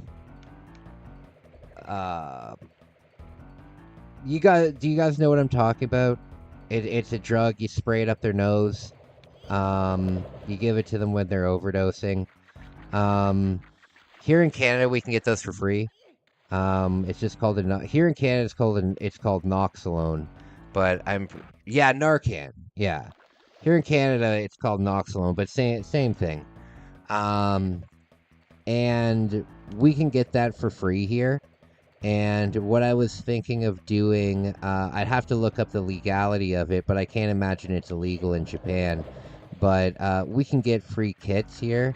And I was also thinking of bringing some of those kits that I could give to the front desk area of that hotel. Because when I was there, somebody overdosed. So I know that there are drug users there. So I think that would be good. I'd really like to do something for that hotel. When I stayed there, it really moved me. You guys can look at the hotel. You guys can see the video. I'm sure if you search on my channel, like 0-star hotel, it'll come up. It was something to behold, I'll tell you that much. Yeah, I'll never stay there again, but I definitely will visit. I definitely will visit.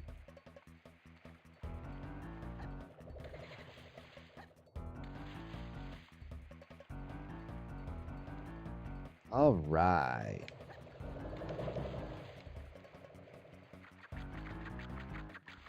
Fuck's sake.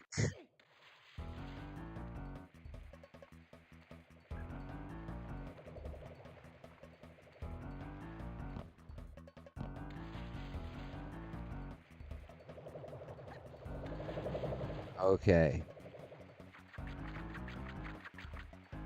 Okay, we got through it. Now stay on the left because there's this guy who's gonna come in and shoot you.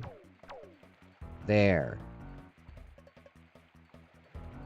Oh god, no! Damn it!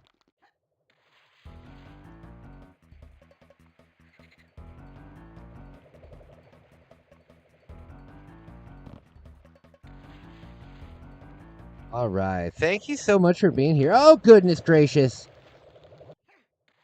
Thanks for being here, guys. I had a dream last night that I was on a cooking channel. They told me in the phone call that they were gonna interview me about my channel and like my travels and stuff like that. And when I got to the morning show, I was on a cooking segment. I don't have no inexplicable idea why. My goal when I get back to Japan is to get back on Japanese TV. I want to get back on Japanese TV. I got a taste of the limelight last time, and now I want more. Oh, why did I do that? I knew that would happen, and I still turned into it. My mind is tricking me because the red shots look like the red health power-ups. Dang it! Cooking with Kai.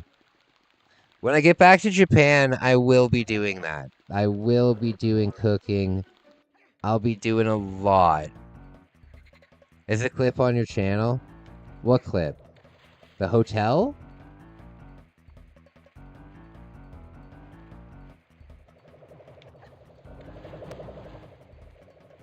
Oh, no, the clip from the TV? No, it's not. No, it's not. I was never able to see it either. I was never able to see it because it was on like the evening news. And I wasn't able to see it, and I wasn't able to. I tried searching it, you know. It was on NHK,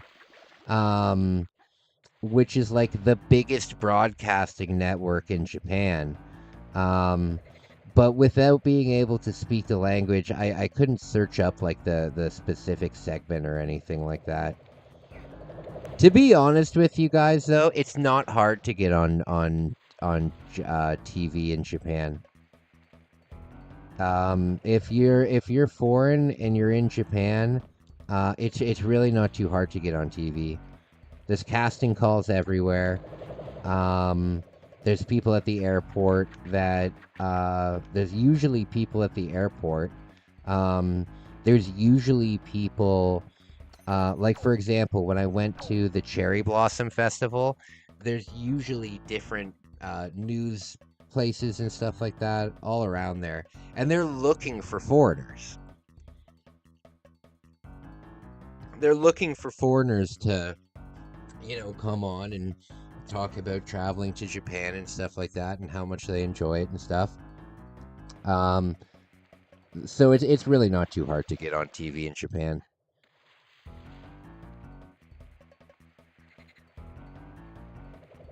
All right. You know what's really cool? In Japan, anybody can run. Well, I guess it's true here too, but anybody can run for public office. You know, like I could technically run for public office. I wouldn't get elected because I don't have any kind of track record, but I could do it and get my name on the ballot. But in Japan, when you run for office, you pay a fee, right? And in that fee, you are guaranteed at least 5 segments on TV for at least 2 minutes where you are allowed to talk about your platform and your party and what you stand for and everything like that. And because anybody's allowed to do it, every time there's an election, like half of the You can look this up. It's really fucking funny stuff. Half of the people that are on the election ballot are usually, it's just a joke. Like, they have no intention on actually winning. They use the 2 minutes, the 2-minute segments to, like, promote their YouTube channel, or to promote their social media, or to promote their business, or to promote their band. They have absolutely no intention on doing it, but they paid their fee, and by God, they're gonna get their time on TV. Very funny.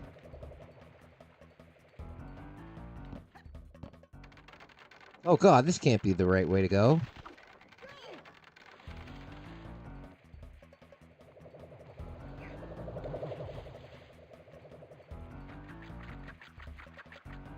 Okay. Damn it! Why did I pick this level of all levels to redo?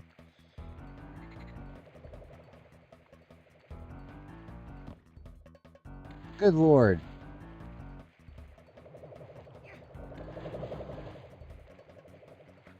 Okay. Oh.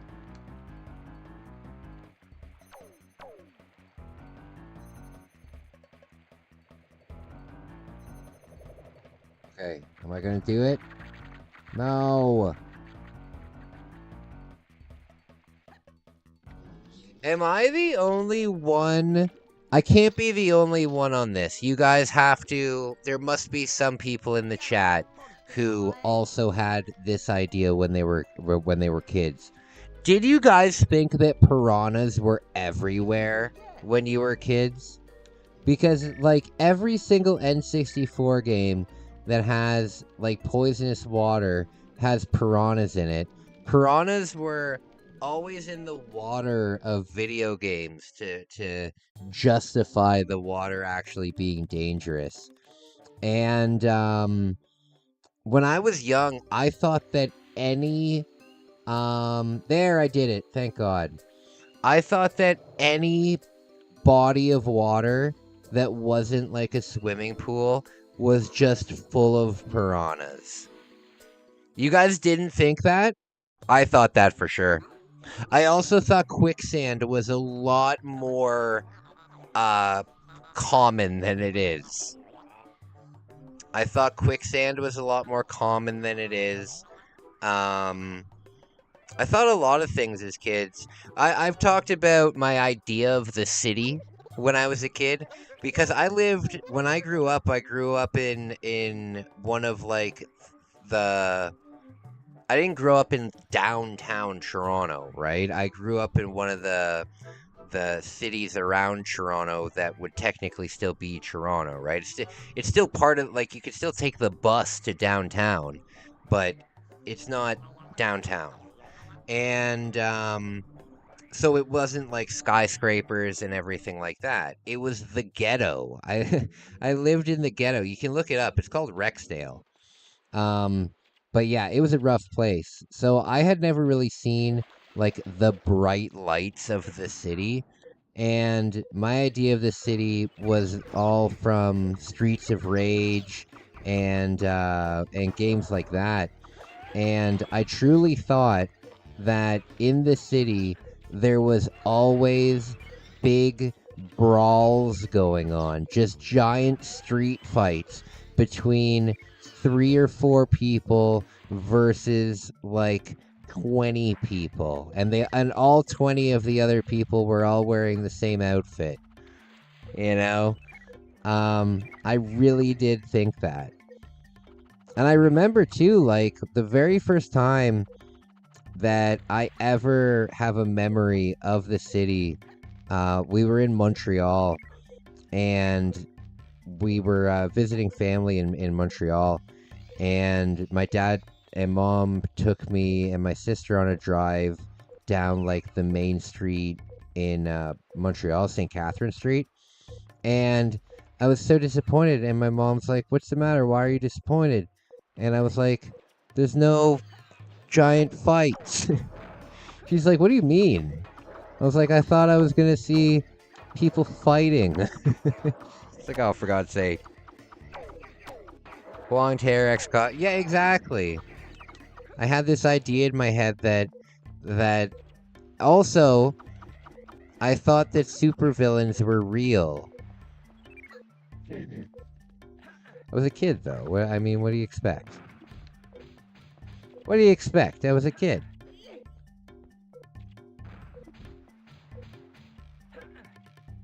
I thought superheroes were real. I thought the Ninja Turtles were real. Yeah, I thought all that stuff was real. I didn't really have object permanence when I was young. I remember, this is very embarrassing. Very embarrassing story from when I was young. I was 14 at the time. No, I'm just joking. So there was this one time where we got this huge rainstorm. Like, it rained for like 3 straight days without stopping rain. Like, it just wouldn't stop raining. And it rained so much that all of the... Put it into the base. Oh, okay, I get it. It got to the point where all of the sewers were overflowing. And we didn't have open sewers, they were just rain sewers, but they were all overflowing. And I remember running up to my mom and being very worried. And she was like, "What's the matter?" And I said, "The sewers are flooding." And she said, "So?" And I said, "Don't you know what this means?" She's like, "No." And I said, "The Ninja Turtles are in trouble." The Turks. I said the Turks are in trouble. The sewers are flooding. Then my mom had to tell me that the turtles are not in fact real. I was heartbroken. I was 14. You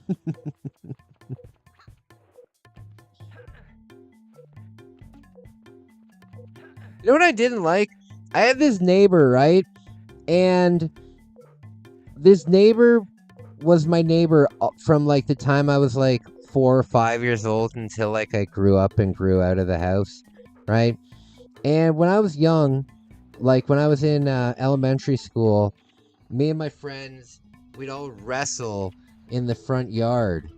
The front yard was a choice, but we would wrestle in the front yard. We had my uncle worked at this school. It was like a boarding school, and they got rid of all of their mattresses, and all of the mattresses had these foam toppers kind of thing.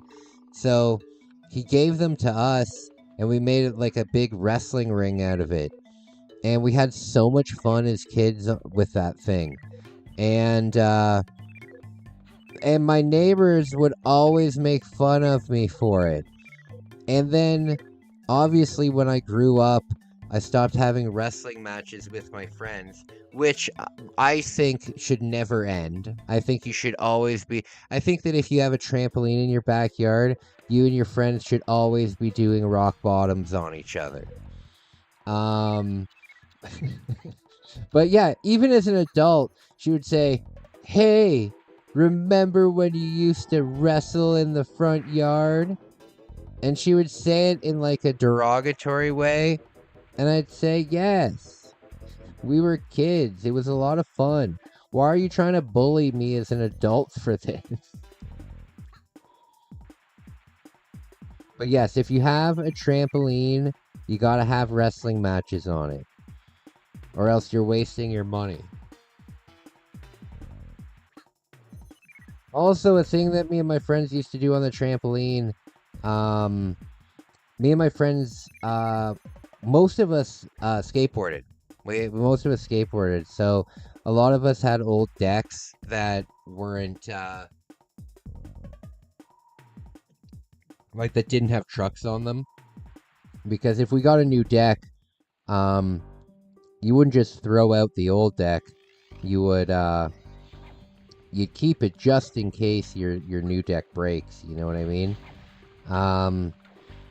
And what we would do is sometimes we would have these decks without wheels on them, and we would duct tape our feet to them, so it was just the flat board.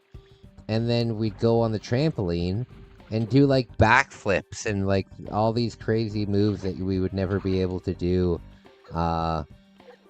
you know, normally on like a ramp or something like that. Stop!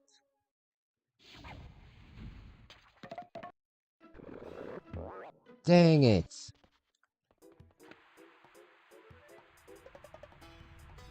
Yeah, we had a lot of fun as friends. I mean, I had a lot of fun as a kid. You know what's wild? I still, to this day, know people that talk about the parties that we used to have when we were in high school, and I find it absolutely mind-blowing. Like, that people are still stuck in that. Like, I'm 34, 35 years old. I don't know which. No, I know how old I am. I'm 34. But it's wild to me that there's people in my town that haven't grown up at all, that they're still asking me, hey man, remember that party? Yes, I remember it, and it was in high school. God. What a fucking nightmare. What a nightmare. Those memes that you see about the guy that never left his small town are very accurate. Oh, come on! Hey, Charles, what's up, buddy?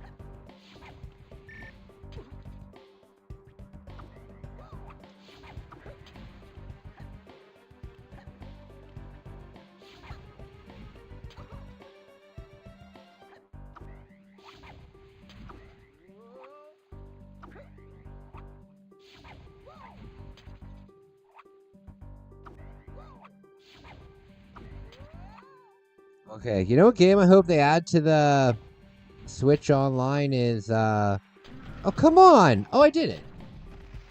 Is, Chameleon Twist. Chameleon Twist is a lot of fun. A lot of fun. Chameleon Twist. I can beat that game, or at least I have beaten that game back when me and my sister used to play it. Hour and 15 minutes. It's not a very long game. I think it only has 8 levels, and I think you only have to do 5 of them. It has one of those. What do I do here? Do I have to go up?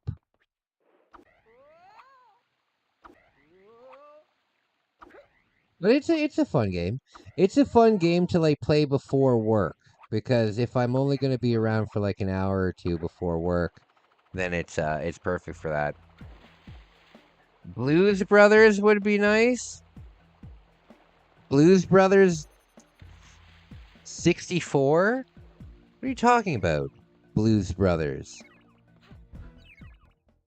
As a preteen, becoming a teen back in the day when pro wrestling was still for actual young adults and was still cool, I used to get grounded from watching wrestling for copying moves. Oh yeah, I got in trouble for copying moves too, but my parents they very much figured out that you can't tell like young adolescent boys how to play with their friends, so it didn't really last. I never really got grounded as a kid. Did I? No, I never really got grounded as a kid. I didn't. My parents weren't really the ground you kind of type. I was a good kid though. Like, I didn't really get in trouble. I got in trouble a lot at school, but my parents kind of didn't care that. Well, no, they cared a lot, but they didn't. I wasn't getting in trouble because I was a bad kid. I was getting in trouble because of uniform violations and skipping class. So they weren't really. I wasn't beating up people or something. They weren't. Yeah, but I never really got in trouble because I always kind of.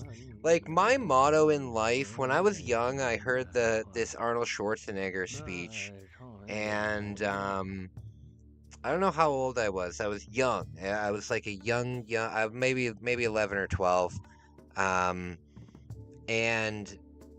I was at that like coming of age kind of time where you start becoming an adult and you start getting responsibilities and stuff. And Arnold Schwarzenegger has this speech. You can find it on YouTube, and it's called like his like 6 rules to life or his 6 rules to success or something like that. And one of the rules um, is to break the rules, but not the laws. You know, don't break the laws because breaking the laws, you know, can get you locked up and it can get you in trouble and stuff like that. But breaking the rules is like, it's just a rule. Rules don't really matter. Laws matter, but rules don't really matter. So I've always kind of lived that way. And my parents kind of like let me live that way. They would say, okay, he's got to wear the uniform, and they would want me to wear dress shoes, right? And instead, I would wear solid black Vans, right? And they'd be like, no, those aren't appropriate. And I'd be like, well, too bad. You know, fuck it. And then they'd call my parents, and they'd be like, hey, your kid's out of line. And they'd be like, what the fuck are you talking about? You're out of line.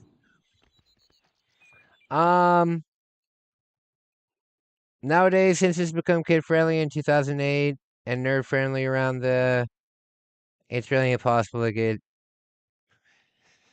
Yeah, the thing is, well, there was a lot of it back in the day. I think wrestling goes in phases. You know, wrestling obviously is going to have its ups and downs times. There are people out there that really liked the 80s wrestling. You know, there was people that liked the 90s character wrestling.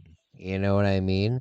As much as you like the Attitude Era, right? There's people that pine for Vern Gagne. You know what I mean? It's just so vast that it's hard to say, like, I don't know. What's nice is at least we live in a time now where there we go. At least we live in a time now where, damn it! At least now we live in a time where all of that stuff that you enjoyed, all of it's still available. You know, all of it's still available. And I think that now is probably the best time ever to watch it because you've got lots of like, for example, I really enjoy the Deadlock podcast, and they just review old episodes of Raw and SmackDown and WCW, but it's all old stuff, you know. But then you get the different reactions to it. I think that we're in a damn it. I think we're in a good time. I haven't watched wrestling live since CM Punk came back. But I'm sure I'll pick it up again at some point. I'll always watch WrestleMania. I always watch WrestleMania. I mean, nothing can be worse than WrestleMania 2. So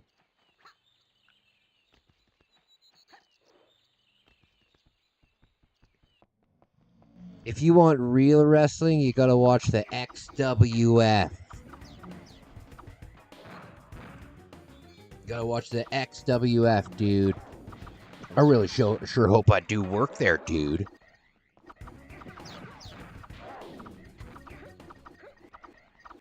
Oh yeah, watching it live as a kid was so nice. And you know what? My parents were really supportive. Like, it was strange too because my parents were really, they were strict when it came to what content I was allowed to watch, you know? I've talked on the channel before that I wasn't allowed to watch Power Rangers. I wasn't allowed to watch the Turks. I wasn't allowed to watch basically anything that had like karate fighting and kung fu fighting and all of that kind of stuff. Um, I wasn't allowed to watch any of that because my parents didn't want me um like fighting with people. You know what I mean? And same with video games. Like I wasn't allowed to play teen-rated games until I was a teenager. Well, maybe not a teenager, maybe like 12 years old, but I certainly wasn't 10 years old playing like Castlevania. You know what I mean? My parents just wouldn't let me do it. But they did let me watch wrestling. And they let me watch wrestling in a time where there was blood all over wrestling, there was sex all over wrestling. Like, I'm astonished that they let me watch it. And I think that the only reason they did let me watch it is because they enjoyed it. And, um, and they knew that I was just going to bother them to always watch it with them. So maybe they just let me watch it. But no, they let me watch it. And it was nice, too. Um, what kind of rules are those? I know, eh? I know, eh? Um, but yeah, no Turks. I only got into the Turks like this year. There's actually some really cool Ninja Turtles action figures that are out right now, and if I had a little bit more money, I'd pick some up. But I don't want to start a Ninja Turtles collection.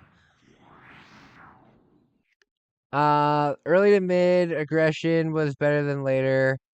Because Undertaker was still American Badass, came before unmasking. Yeah.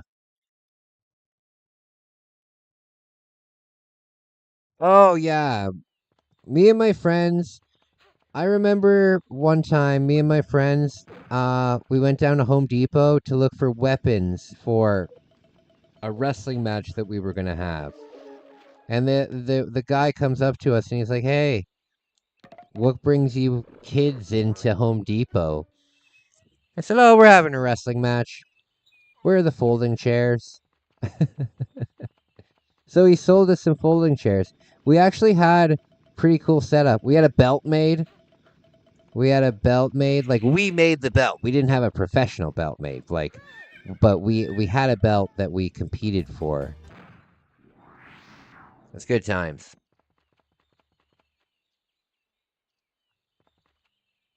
I would argue that the women's division is the best that it's ever been currently. There was some cool characters in the women's division back in the day, but none of them were like very good wrestlers. Like even the best of them weren't very good wrestlers.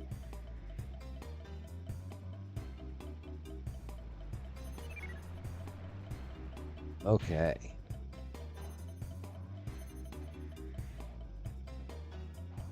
But yeah, I wasn't allowed to watch every pay-per-view because they were fucking expensive. And my family wasn't rich, but they... Oh, dang it. That was lucky.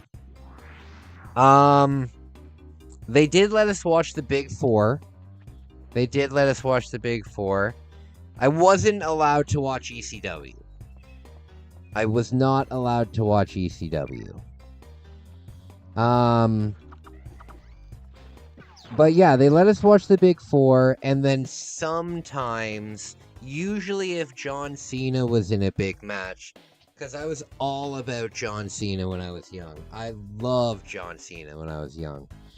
I was perfect for John Cena's target demographic when I was young, because he was doing like the Dr. Thugonomics, like heel rap gimmick. Oh, I loved it. If there was like a big match that John was gonna be in, then my parents might let me rent the pay-per-view. But we were always allowed to watch the Big Four, and it was always a big event. Like my parents would order a big pizza. We'd be allowed to stay up late. Like, I was not a lot, like, I was young, right? So the idea of watching a wrestling show until 11 p.m. was wild, you know? Oh my. Yeah, being able to watch a show until 11 p.m. when you were like 10 years old was a big, big deal. Because my bedtime when I was 10 would have been nighttime in the summer, and then like maybe like 8 p.m. in the winter.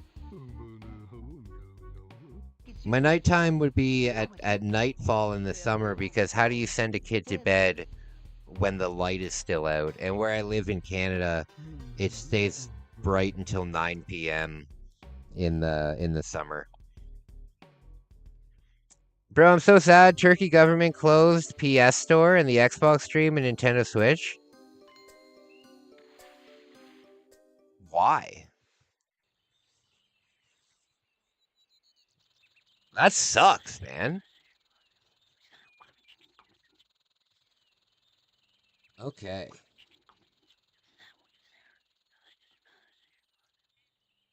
Are you kidding me?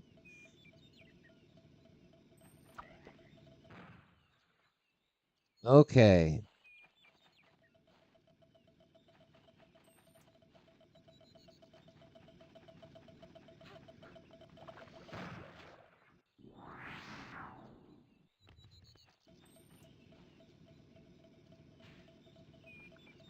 You know who my favorite Ruthless Aggression era? Well, no, he was in the Attitude Era too. But he was definitely a star in the Ruthless Aggression era. Was oh, come on now. Was Kurt Angle.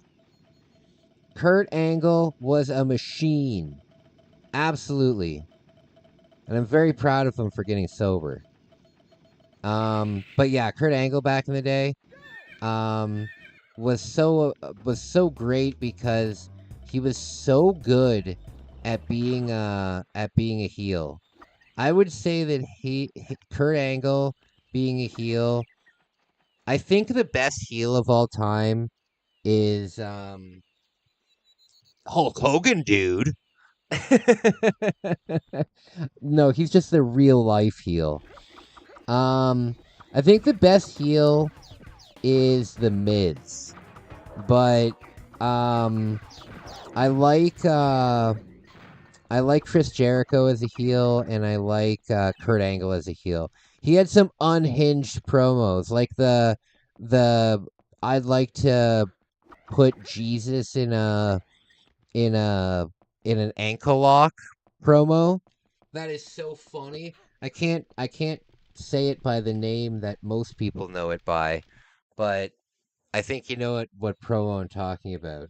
The one where he doesn't like certain people. Very funny. Very funny. Very Kurt Angle. Yeah, love Kurt Angle.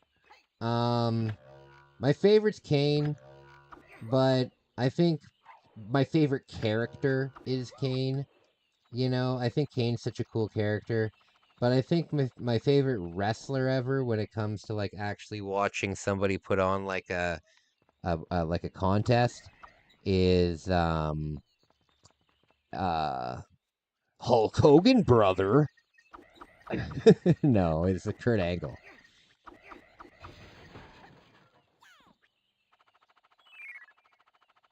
All right.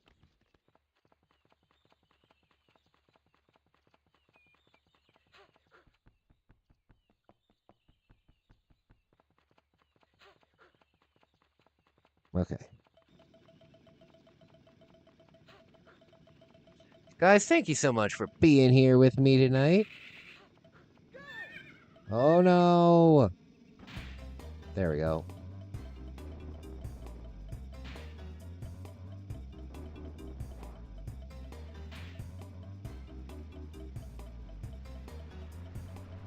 Goodness. No! Dang it! Almost forgot about Kurt Angle? What? How can you almost forget about Kurt Angle? He was the ruthless aggression. Him and John Cena.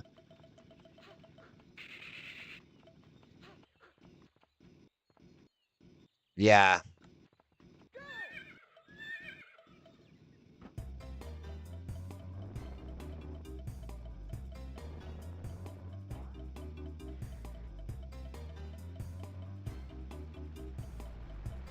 Kurt Angle was great. I remember when Eddie died. I remember when the tragedy happened too.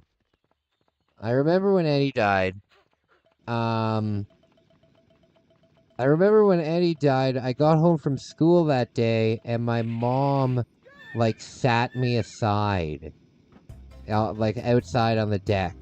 It's like, "Hi, I need to talk to you." I'm like, "Why? What happened?" It's like, Eddie Guerrero died. It's like, "Oh God, no! Really?" It's a very sad day. It's a very sad day.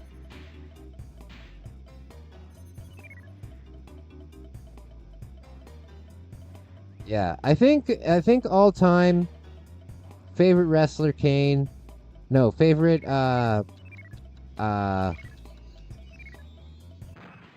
favorite wrestler's Kurt Angle, and my favorite character is Kane. Undertaker's pretty cool. Undertaker's pretty cool.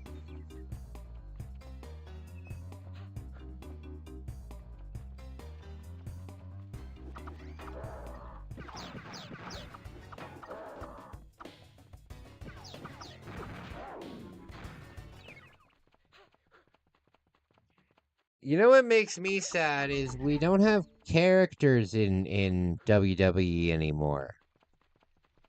You know, like everybody is just themselves. Like I can't really think of like you've got right now in WWE, you've got like Uncle Howdy.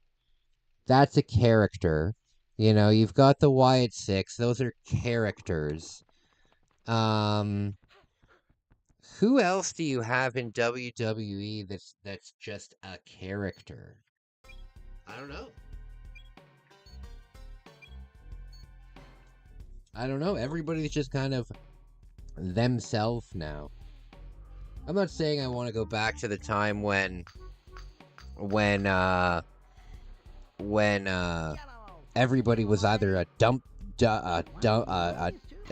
truck driver or a trucker or a garbage man or a dentist or stuff like that, but it would be cool to have like a character division.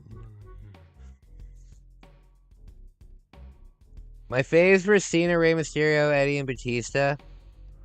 Back in the day, my faves were... Yeah, I would agree with that, Sam. I would agree with that back in the day. I'd agree with that. Kane would be on there though for me too. It really changed when the Attitude Era ended and Ruthless Aggression came in, you know what I mean? Because when I grew up, I was watching the very first wrestling that I can remember, is the Dungeon of Doom, dude. Yeah, the Dungeon of Doom. Why on earth am I having to redo this? I don't get it. I've always thought that my first memory with how do I exit the level? I always thought that my first memory with wrestling was Kane ripping like the build up to Kane, but I found out that the Dungeon of Doom was a few years before Kane. So the first thing that I ever remember watching was the Dungeon of Doom, dude. Now I'm super confused. What did that guy tell me? Why couldn't I continue?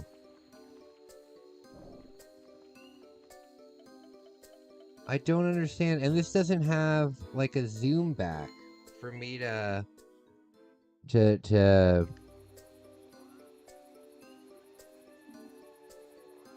I'm so confused.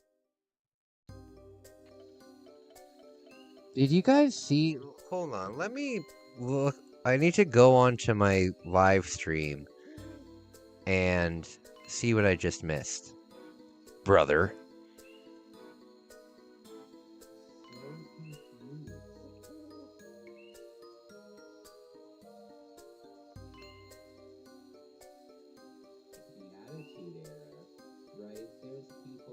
Okay, what does this say at the end here?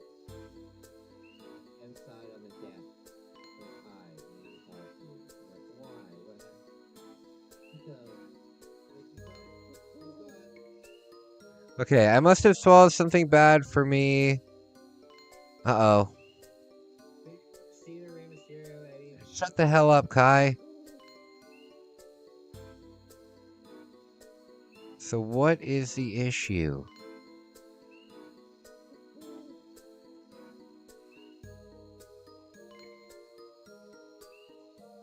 Oh, okay, hold on. He's telling me something here. Must have swallowed something that's bad for me. Hurry the hell up. Hurry up, hurry up, hurry up. To get better, I need potion. It's hidden near the entrance of the marsh in a place called the Cave of Bad Dreams. Don't forget that name or else the guard won't let you pass. Okay. Cave of Bad Dreams. Is this the guard?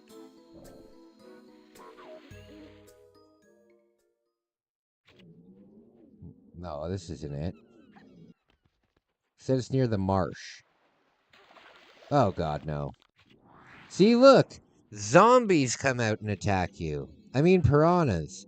The zombies of the ocean. Everybody knows that. The K and Xbox team up had a killer intro. You know what one of the funniest intros that I've ever heard is? It's the Book of Man, y'all. There was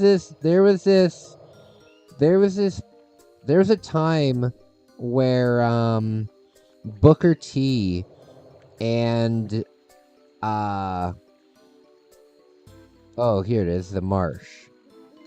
There was this time when Booker T and RVD teamed up, and they were there was this period in WWE where instead of making new music, they would just put two pairs of music that already exist together. Very lazy. But yeah, they would do that. And there was one with Booker T and RVD, and it just started with Booker T going, "It's the Book of Man, y'all."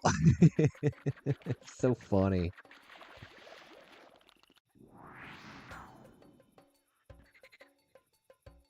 The wrestling intro songs used to be so good. There's still some good ones. But yes, some of them used to be great. For many years, my sister used Kurt Angle's ringtone as, or Kurt Angle's theme song as a ringtone. Kurt Angle's ringtone. You know what's theme song? For some reason, out of every single theme song, whenever I think of a wrestling theme song, it's the very first theme that plays, is JBL's theme song.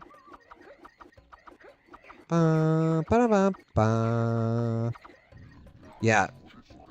JBL's theme song, to me, is a perfect theme song. Especially for JBL.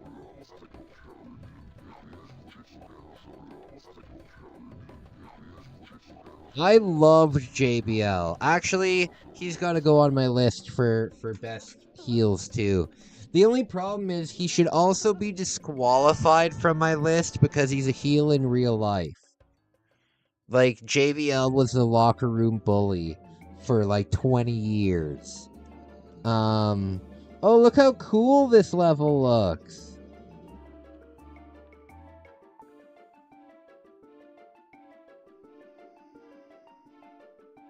Look how cool this level is. I don't remember this. Very cool. Guys, I'm going to take a quick 2-minute break. Thank you so much for being here with me tonight. I'm having a hell of a lot of fun. Thank you for being here. Oh, Canner! Canner! Sorry, buddy, your name blends right in with Charles's name. Canner, it's good to see you, buddy. Guys, I'll be right back. Speaking about that, dude, let me play you some commercials, brother. Wednesday, Thursday, Thursday, Friday, Saturday, Sunday comes again. Sunday, Monday, Tuesday, Wednesday, Thursday, Thursday, Friday, Saturday, Sunday comes again. 綺麗な空気体には細長が気持ちいいんです日立のビッグフローウェルネス It's here. Batman, the video game. From Sunsoft. For the Nintendo Entertainment System.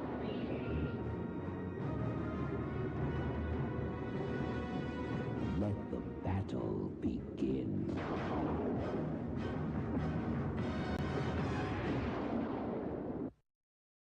Where'd you get your hands on Konami's new video game?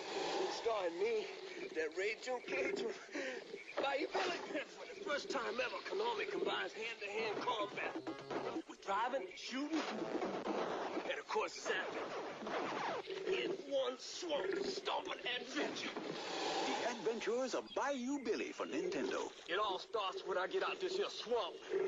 You really give me riled now. Bigfoot. Based on the national craze of monster trucks with wheels and suspensions big enough to literally drive over rows of cars and uncharted terrain. It's crunchin', munchin', crash and bash off-road action that's guaranteed to be one of the most exciting video games ever. Cabal, the fiercest terror force of all. Think you can wipe out the world's toughest terrorists? Fools! They've got subs, choppers, jet fighters. Go it alone or get help. But if you fail, you'll end up like me. Cabal, for your Nintendo. If you can keep on top of these California games, you'll know you're incredible. 6 great fun-in-the-sun games for your Nintendo. Roller skating, foot bag, totally awesome skateboarding. BMX racing, so exciting. Oh, it's like the real deal. Master all 6. You'll be like king of the beach.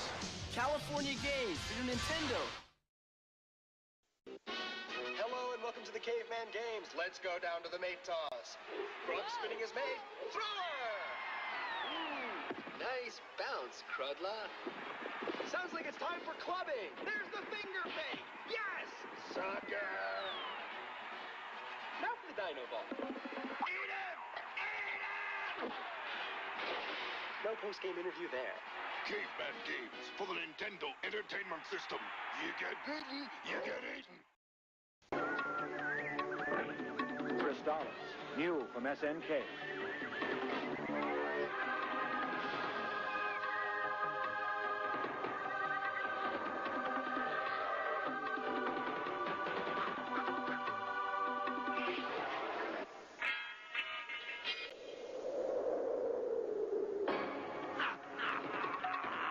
For play on the Nintendo Entertainment System. Are you up to the challenge?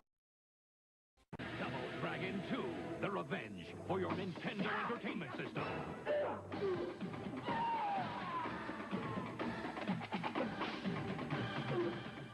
The best action game ever from Acclaim. Double Dragon 3, the ultimate in NES martial arts action continues with all new weapons, characters, and street fight. All right, my friends. I'm back. My mom would hear JBL's theme song and think it was Magnet Defender theme from Rangers Lost Galaxy. Oh, really? Do you have any wrestling games on the N64? Only Japanese ones. But they are the original versions of like WCW Nitro and WCW Revenge. So they're the exact same game engine. It's just with New Japan wrestlers instead of WWE wrestlers. But there's still quite a few WWE wrestlers in it. Because when they were made, WCW had like a working relationship with New Japan. So even though it's a Japanese game, there's still American wrestlers in it. Ooh, this level's spooky. I love spooky stuff. Oh god!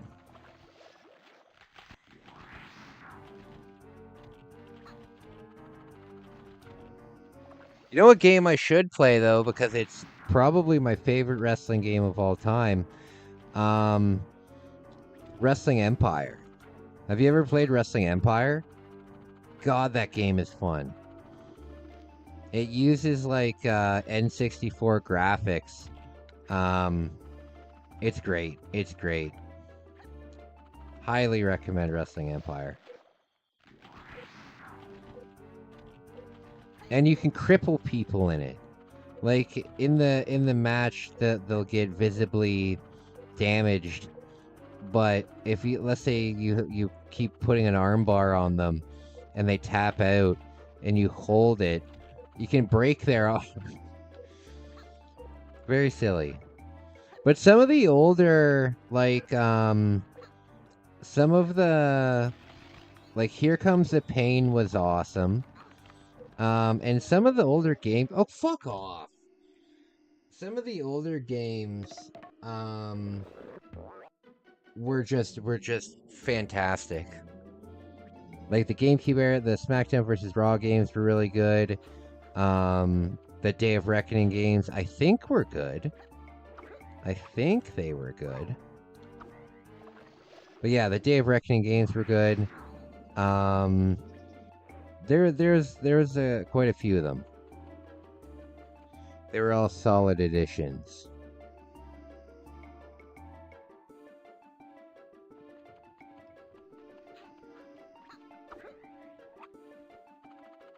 All right.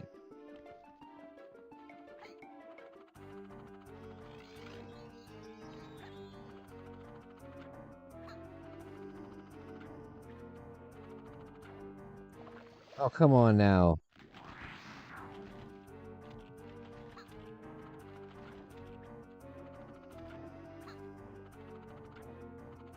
Oh, no.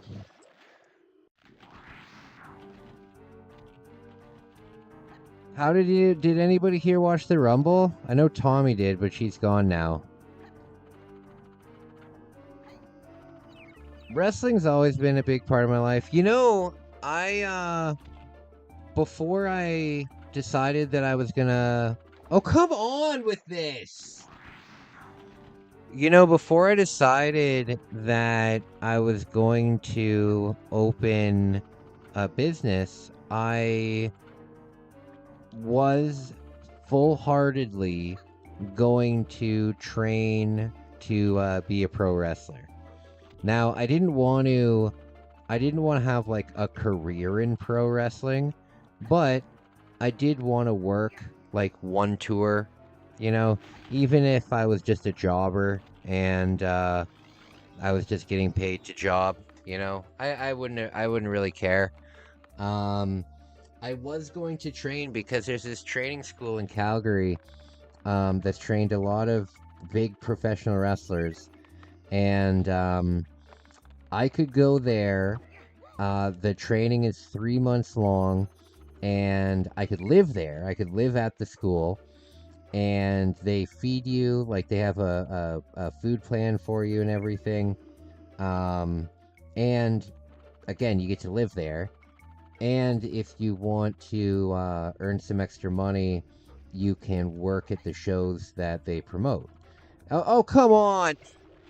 And after everything, after taxes and everything, it's $5,000.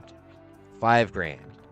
And to be honest with you, for 3 months of rent, and food, $5,000's not bad, even without the training. You know what I mean?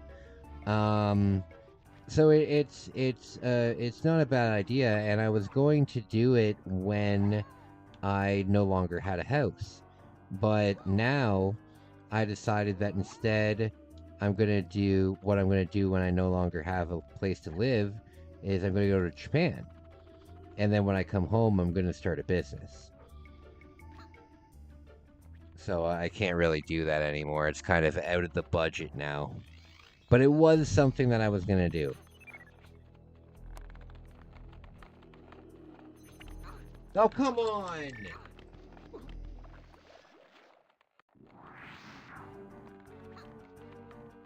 Yeah, that'd be cool. What do you guys think I would be? Do you think I'd be a face or do you think I'd be a heel? You think I'd be a good guy or a bad guy? What kind of a character do you think I would be if I was a wrestler? Oh, fuck yourself. I don't know what kind of a character I would be. I never thought about that. I just wanted to learn how to do it. Not necessarily what kind of character I would be.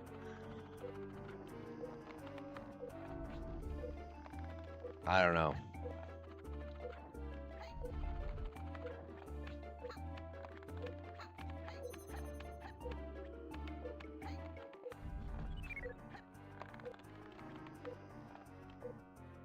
Okay. You don't have ESPN? Oh yeah. Wrestling is all on weird stuff now. It's all on like 10 different fucking things. That's right. Yeah, I don't watch. I haven't watched in a long time. I just don't have the time for it. The thing is, I would much rather hang out with you guys. I would much rather get online, chat with you guys. If I'm having a rough day, you guys really help me get through it. And when I'm having a great day, it's nice to be able to come on and celebrate and do that kind of stuff. Wait a minute, enemies have life bars that pop up at the bottom? I'd never noticed that. Yeah, so instead of, spending 3 hours on a Monday night watching wrestling, I would rather hang out with you guys.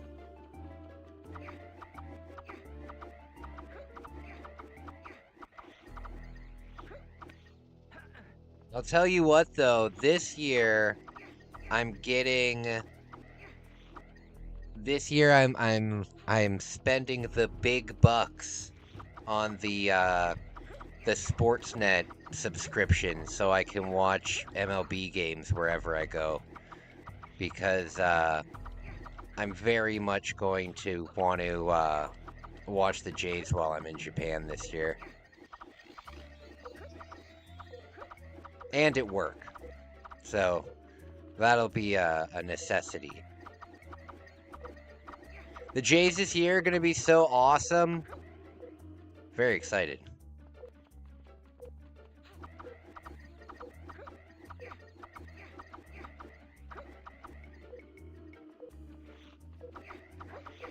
All right.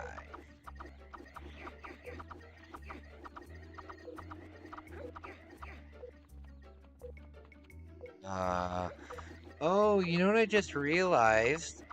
I'm going to Dallas in May. The baseball season will be going on. Oh wait, there's no team in Dallas. Dang it. There's Houston, and then there's the Rangers, but I think they're in Arlington. Hey Siri, how far away from Dallas is Arlington?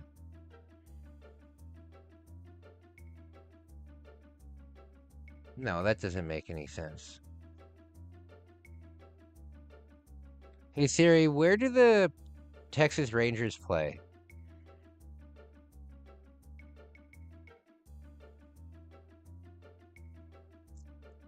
wonder. I wonder. Oh God.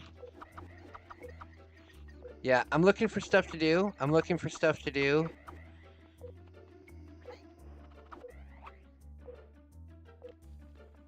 All right. Oh God. When I do my Japan trip, I really hope that some of you, I really hope that some of you enjoy the trip. I know my vlogs aren't for everybody, but they're what I have, I feel like, the most passion for. I really enjoy making them. I really hope that you like it. I'm looking for challenges. I'm looking for challenges, and then I can give you guys shoutouts and stuff like that.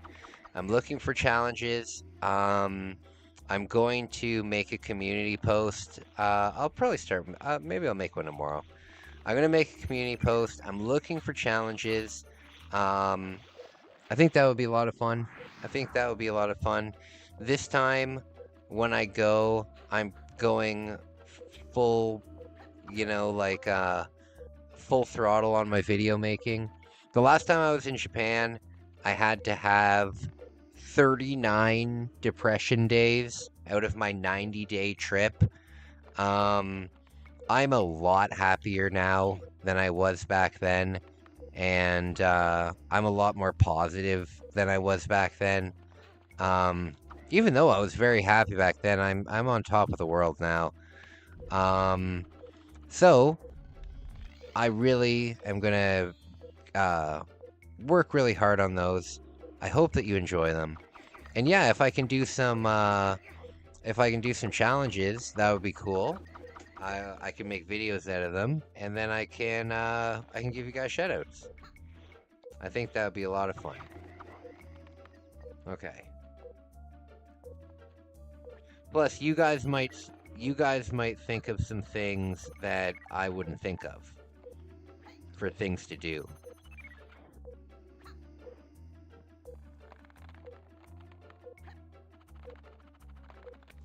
There we go.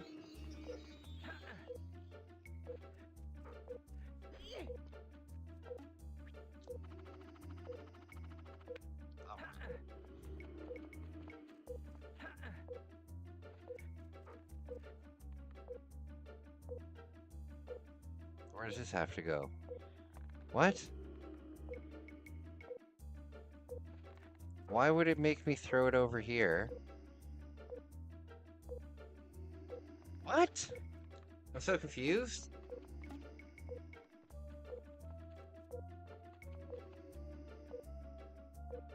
Am I missing something here? What the hell is going on? Do I throw it from here to there? Is that what I do? Maybe. That's all I can think of.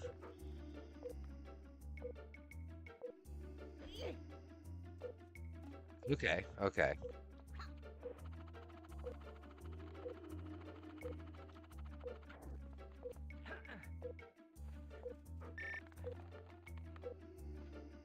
Oh no, now what though? Now what? Oh, okay, do I throw it like this? Alright. Did I make it? I did. Alright.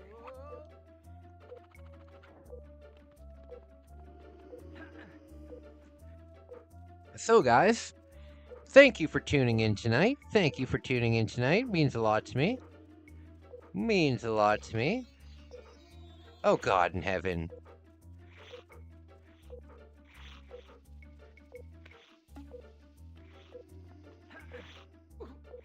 No!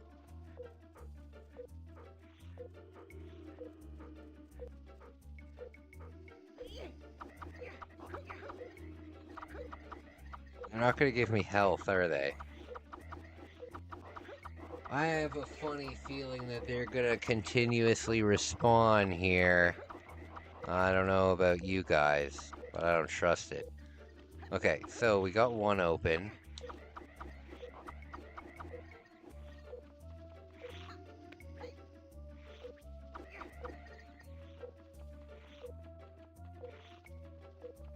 Okay.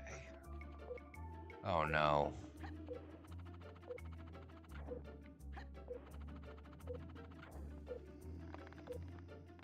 Ooh, spooky. What do you guys think is the best? Oh no.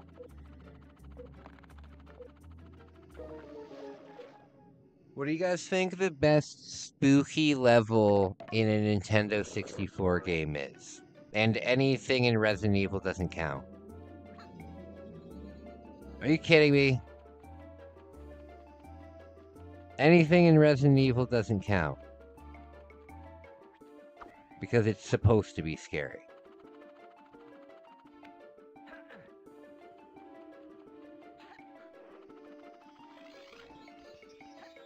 What do you guys think? You've got some good examples. You've got the Boo House from Super Mario 64. You've got the haunted area in Banjo-Kazooie. You've got the Horror Land. Dang it! You've got the... Oh, hey! My man! Thank you so much for that. Thank you so much for gifting a membership, buddy. That's huge. My man. Thank you, buddy. Damn it.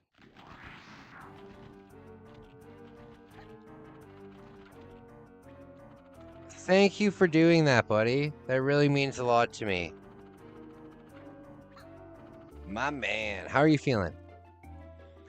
Just hanging out, buddy. Just hanging out. Enjoying my time with you guys. I got the expansion pack for the Switch, so now I can play N64 games. And they've got some good ones. They've got some good ones. How are you feeling, buddy? How's your day at the gym?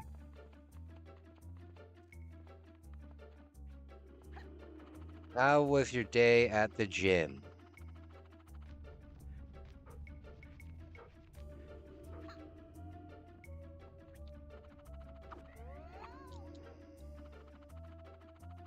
Rayman is a big part of your childhood? Hell yeah, buddy. Me too. You know, I played this game a lot when I was a kid, but you know what Rayman game?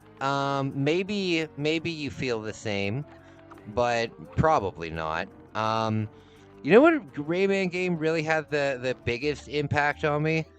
Was Rayman on the Game Boy Advance. Rainbow on the Game Boy Advance was one of the few games that it was one of the release games, right? And this game for me, Rayman 2, was always a rental. It was a good rental, but it was always a rental. I never owned this game. But I did fudge. But I did own Rayman on the Game Boy Advance, and I loved that game. Dreamcast? What about Dreamcast?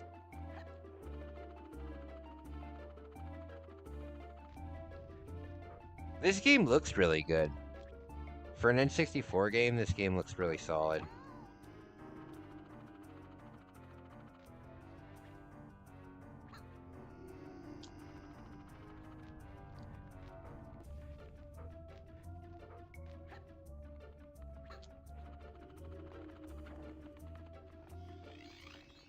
Okay. Your store and stuff. Got my barbecue today, and I ate 1 steak, 2 orders of brisket. You know what? I've never had brisket before. 1 order of garlic pork stomach, 1 pork stomach, 3 order of garlic. Oh my. That's a lot. I've never had brisket. Like when you see those big pieces of meat with all that bark on it and stuff. God, it looks good. But no, I've never had it. It's not really a Canadian thing. It's not really a Canadian thing. You know what else isn't really a Canadian thing? At least not as much as it is in the United States. is smoking things, you know, like not that many Canadians have smokers.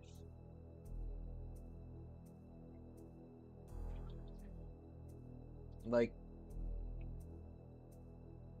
in my entire life, I've gone into one Canadian backyard that had a smoker. It's just not as popular here. Or if we do smoking, we do it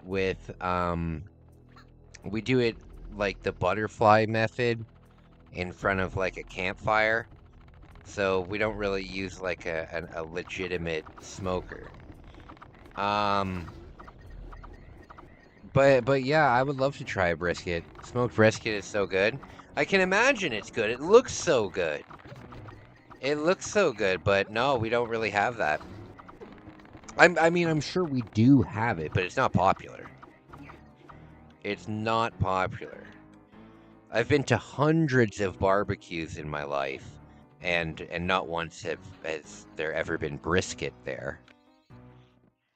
With coleslaw. You know, coleslaw is something that I've never eaten in my entire life, and I don't intend to eat it anytime soon. I've never eaten coleslaw. I've never eaten potato salad either. Damn it.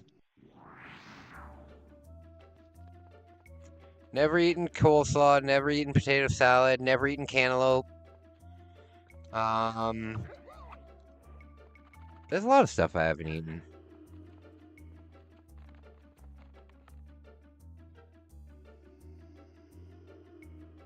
Alright, my friends.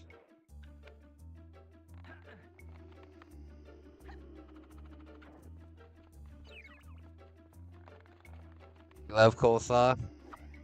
Yeah, I don't like cabbage, so I don't think that there's anything that I'm missing with coleslaw. I don't think that I'm magically gonna be like, oh, you know what? I all of a sudden like cabbage. Not a fan.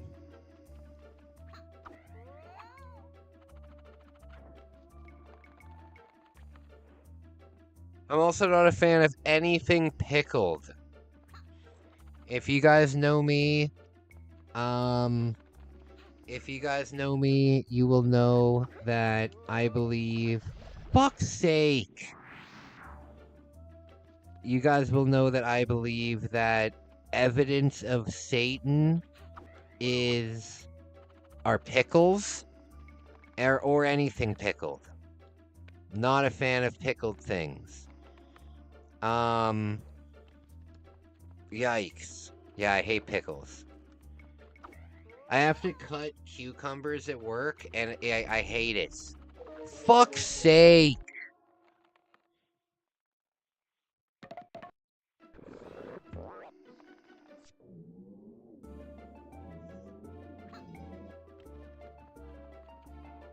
It would be helpful if it didn't start me with like half health.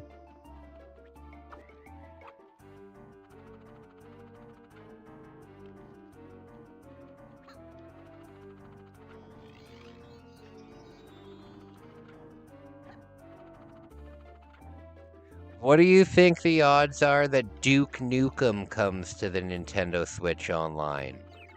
What do you think? What do you think? How many Duke games are there on the N64? Just 2, right? 2. Yeah, 2. There's 3 on the PlayStation.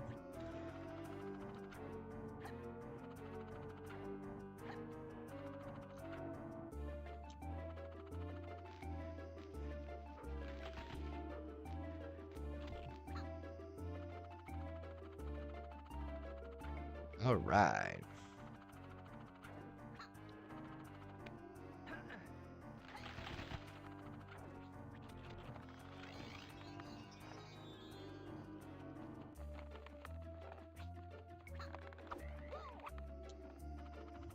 All right. So nice to hang out with you guys, eh? So I'm going to be booking my flight to Japan soon, and I really have to think about whether or not I want to take the train across Canada. I think it would make for a very, very cool video series. Staying on an overnight train for 4 nights, going through Canada's wildlife. I think that would make for quite a cool travel vlog. And I think that it has the potential to get a lot of views. To be honest with you, at this point, with YouTube, I really don't care too much about views. I'm happy when my videos do all right. But I'm not too stressed out about it, you know. But I would like to have something that does well, you know. That being said, I think it would be a hell of a lot of fun. I think what I'm gonna do is, if the plane or if the train to if the train across Canada is $700 or less, then I'll do it. If it's $700 or less, then I'll do it. Maybe even more than that. Maybe $750. Because I don't have to pay for my last month's rent, right? Because I already paid for first and last month's rent. And that money at the end of the month is just going to be a bonus. Bonus. My fucking lisp. When that month happens, I won't have to pay rent, you know? So I could just use my rent money on that. But we'll see. But I am in the next, probably the next 4 or 5 weeks, I'm gonna book my ticket. And then what's nice about that is, I can start booking other things. Oh, fuck off! I can start booking other things. I can start booking the camping trip. I can start booking the Toronto trip, because I'm going to be staying in Toronto with a friend of mine for like a week. And that'll be really cool. Yeah, that trip is going to last a long time. That whole expedition of me going on an adventure. It's going to be a long... Oh, God.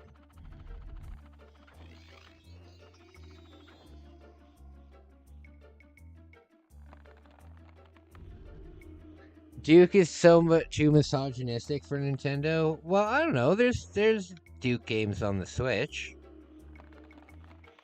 There's Duke games on the Switch. I don't think a Duke game would work anymore, because a Duke game now would just be Duke complaining that everything is so woke, even though everything's not really woke anymore. Like, there was a time where, like, especially during the pandemic, but even like, let's say 2014 to 2020, 2021, there's a time where you say one off the collar thing and you could get canceled for it. Now people don't care. You know, the fatigue set in with a lot of stuff. And now we just don't care anymore, you know? And neither does the rest of society, you know? Like, back in 2018, the worst thing that you could be called was, like, a racist. Now, I'm not saying it's okay to be a racist now, but, you know, it's not everybody's top priority anymore. Or, like... I remember back in the day using, like, misgendering somebody, or, like, not using their pronouns. It was, like, a huge deal, and now people just don't care anymore. Stop!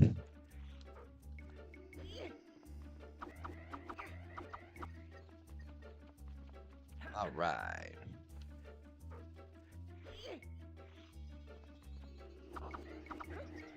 You know what movies that I want to watch again? I just thought of them. The Nutty Professor movies. No, they hate the trans now? They hate the trans now? What do you mean?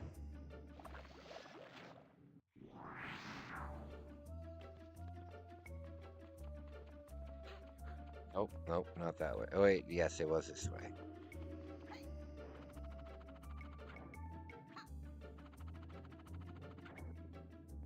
All right.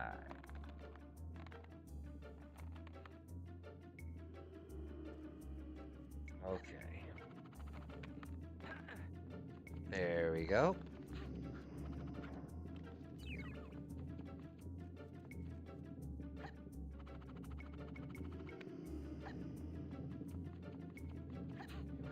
Oh, this is gonna be tough.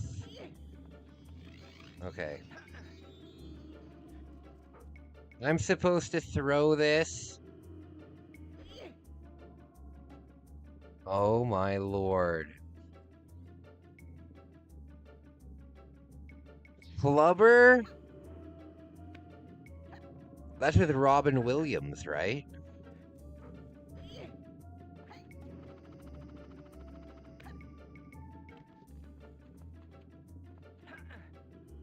Okay. Never mind. Oh, okay. I don't know what you mean. Okay, there. Oh, Lord.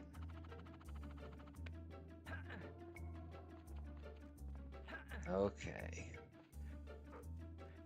Why did I do that?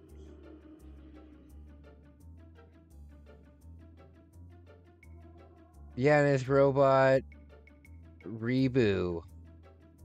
I don't really remember it too much, to be honest with you.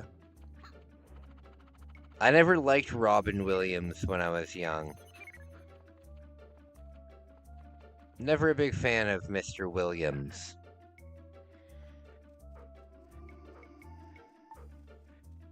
I know that's a controversial thing to say, but no, I was never a fan of him. Same with Steve Martin, never a fan. There was this fucking shitty ass show here in Canada, and I'm sure that it probably got into America somehow. But there was this show from back in the day. I think it's still on to this day with the same people on it that were on it in like the 80s and the 90s.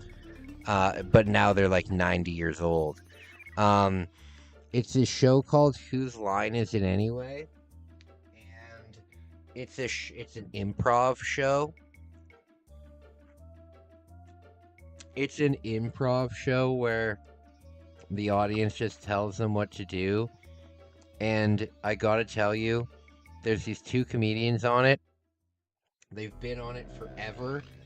And they're unbelievably unfunny. Unbelievably unfunny. And that's a shame because Canadians are usually really funny. Like some of the biggest comedians in Hollywood are Canadian. But no, this is awful. This is awful. Oh my goodness. I don't remember this.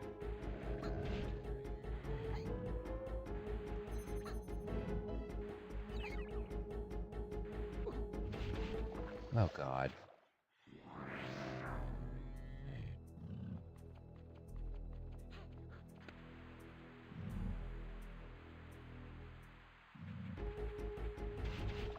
Oh, for the love of God.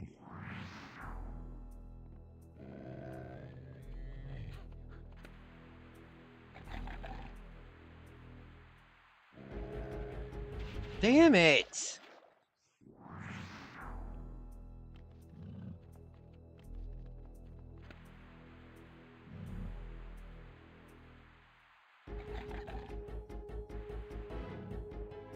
Can I just jump over these?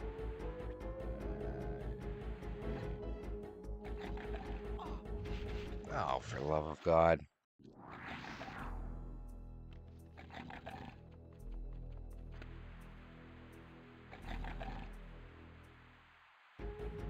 Oh, Lord. Oh my God, this is another Battletoads level. This is another Battletoads level, isn't it? That was... Oh, come on. Dang it.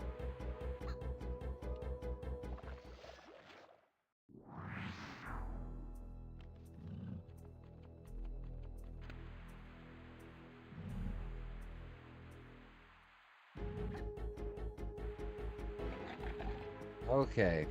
What I think I'm gonna do, I think I'm gonna end it soon. But I think I'll come back a little bit later because I'm still wide awake. I only need to get up for work tomorrow at like 11, so I can stay up pretty late tonight. I'm gonna make some food and clean up a bit, but then I'll probably come back in a little bit and play Star Fox because Star Fox is only like an hour and a half long. So I can play that game pretty darn quickly. But I'm getting hungry and I haven't eaten anything today. Oh, and I keep just bouncing back on this. So is there a way for me to just save or... Oh, create a spend point. Okay. Okay, let's take a quick look at what other games we've got here. I've never once played this game. Iggy's Wrecking Balls, never played it. Never heard of it. 1 and 2 is on here. Harvest Moon, that sounds cool. I do have Harvest Moon for the Japanese system. Oh, F-Zero, that's cool. That's cool. Winback, Star Fox. Sin and Punishment's really fun too.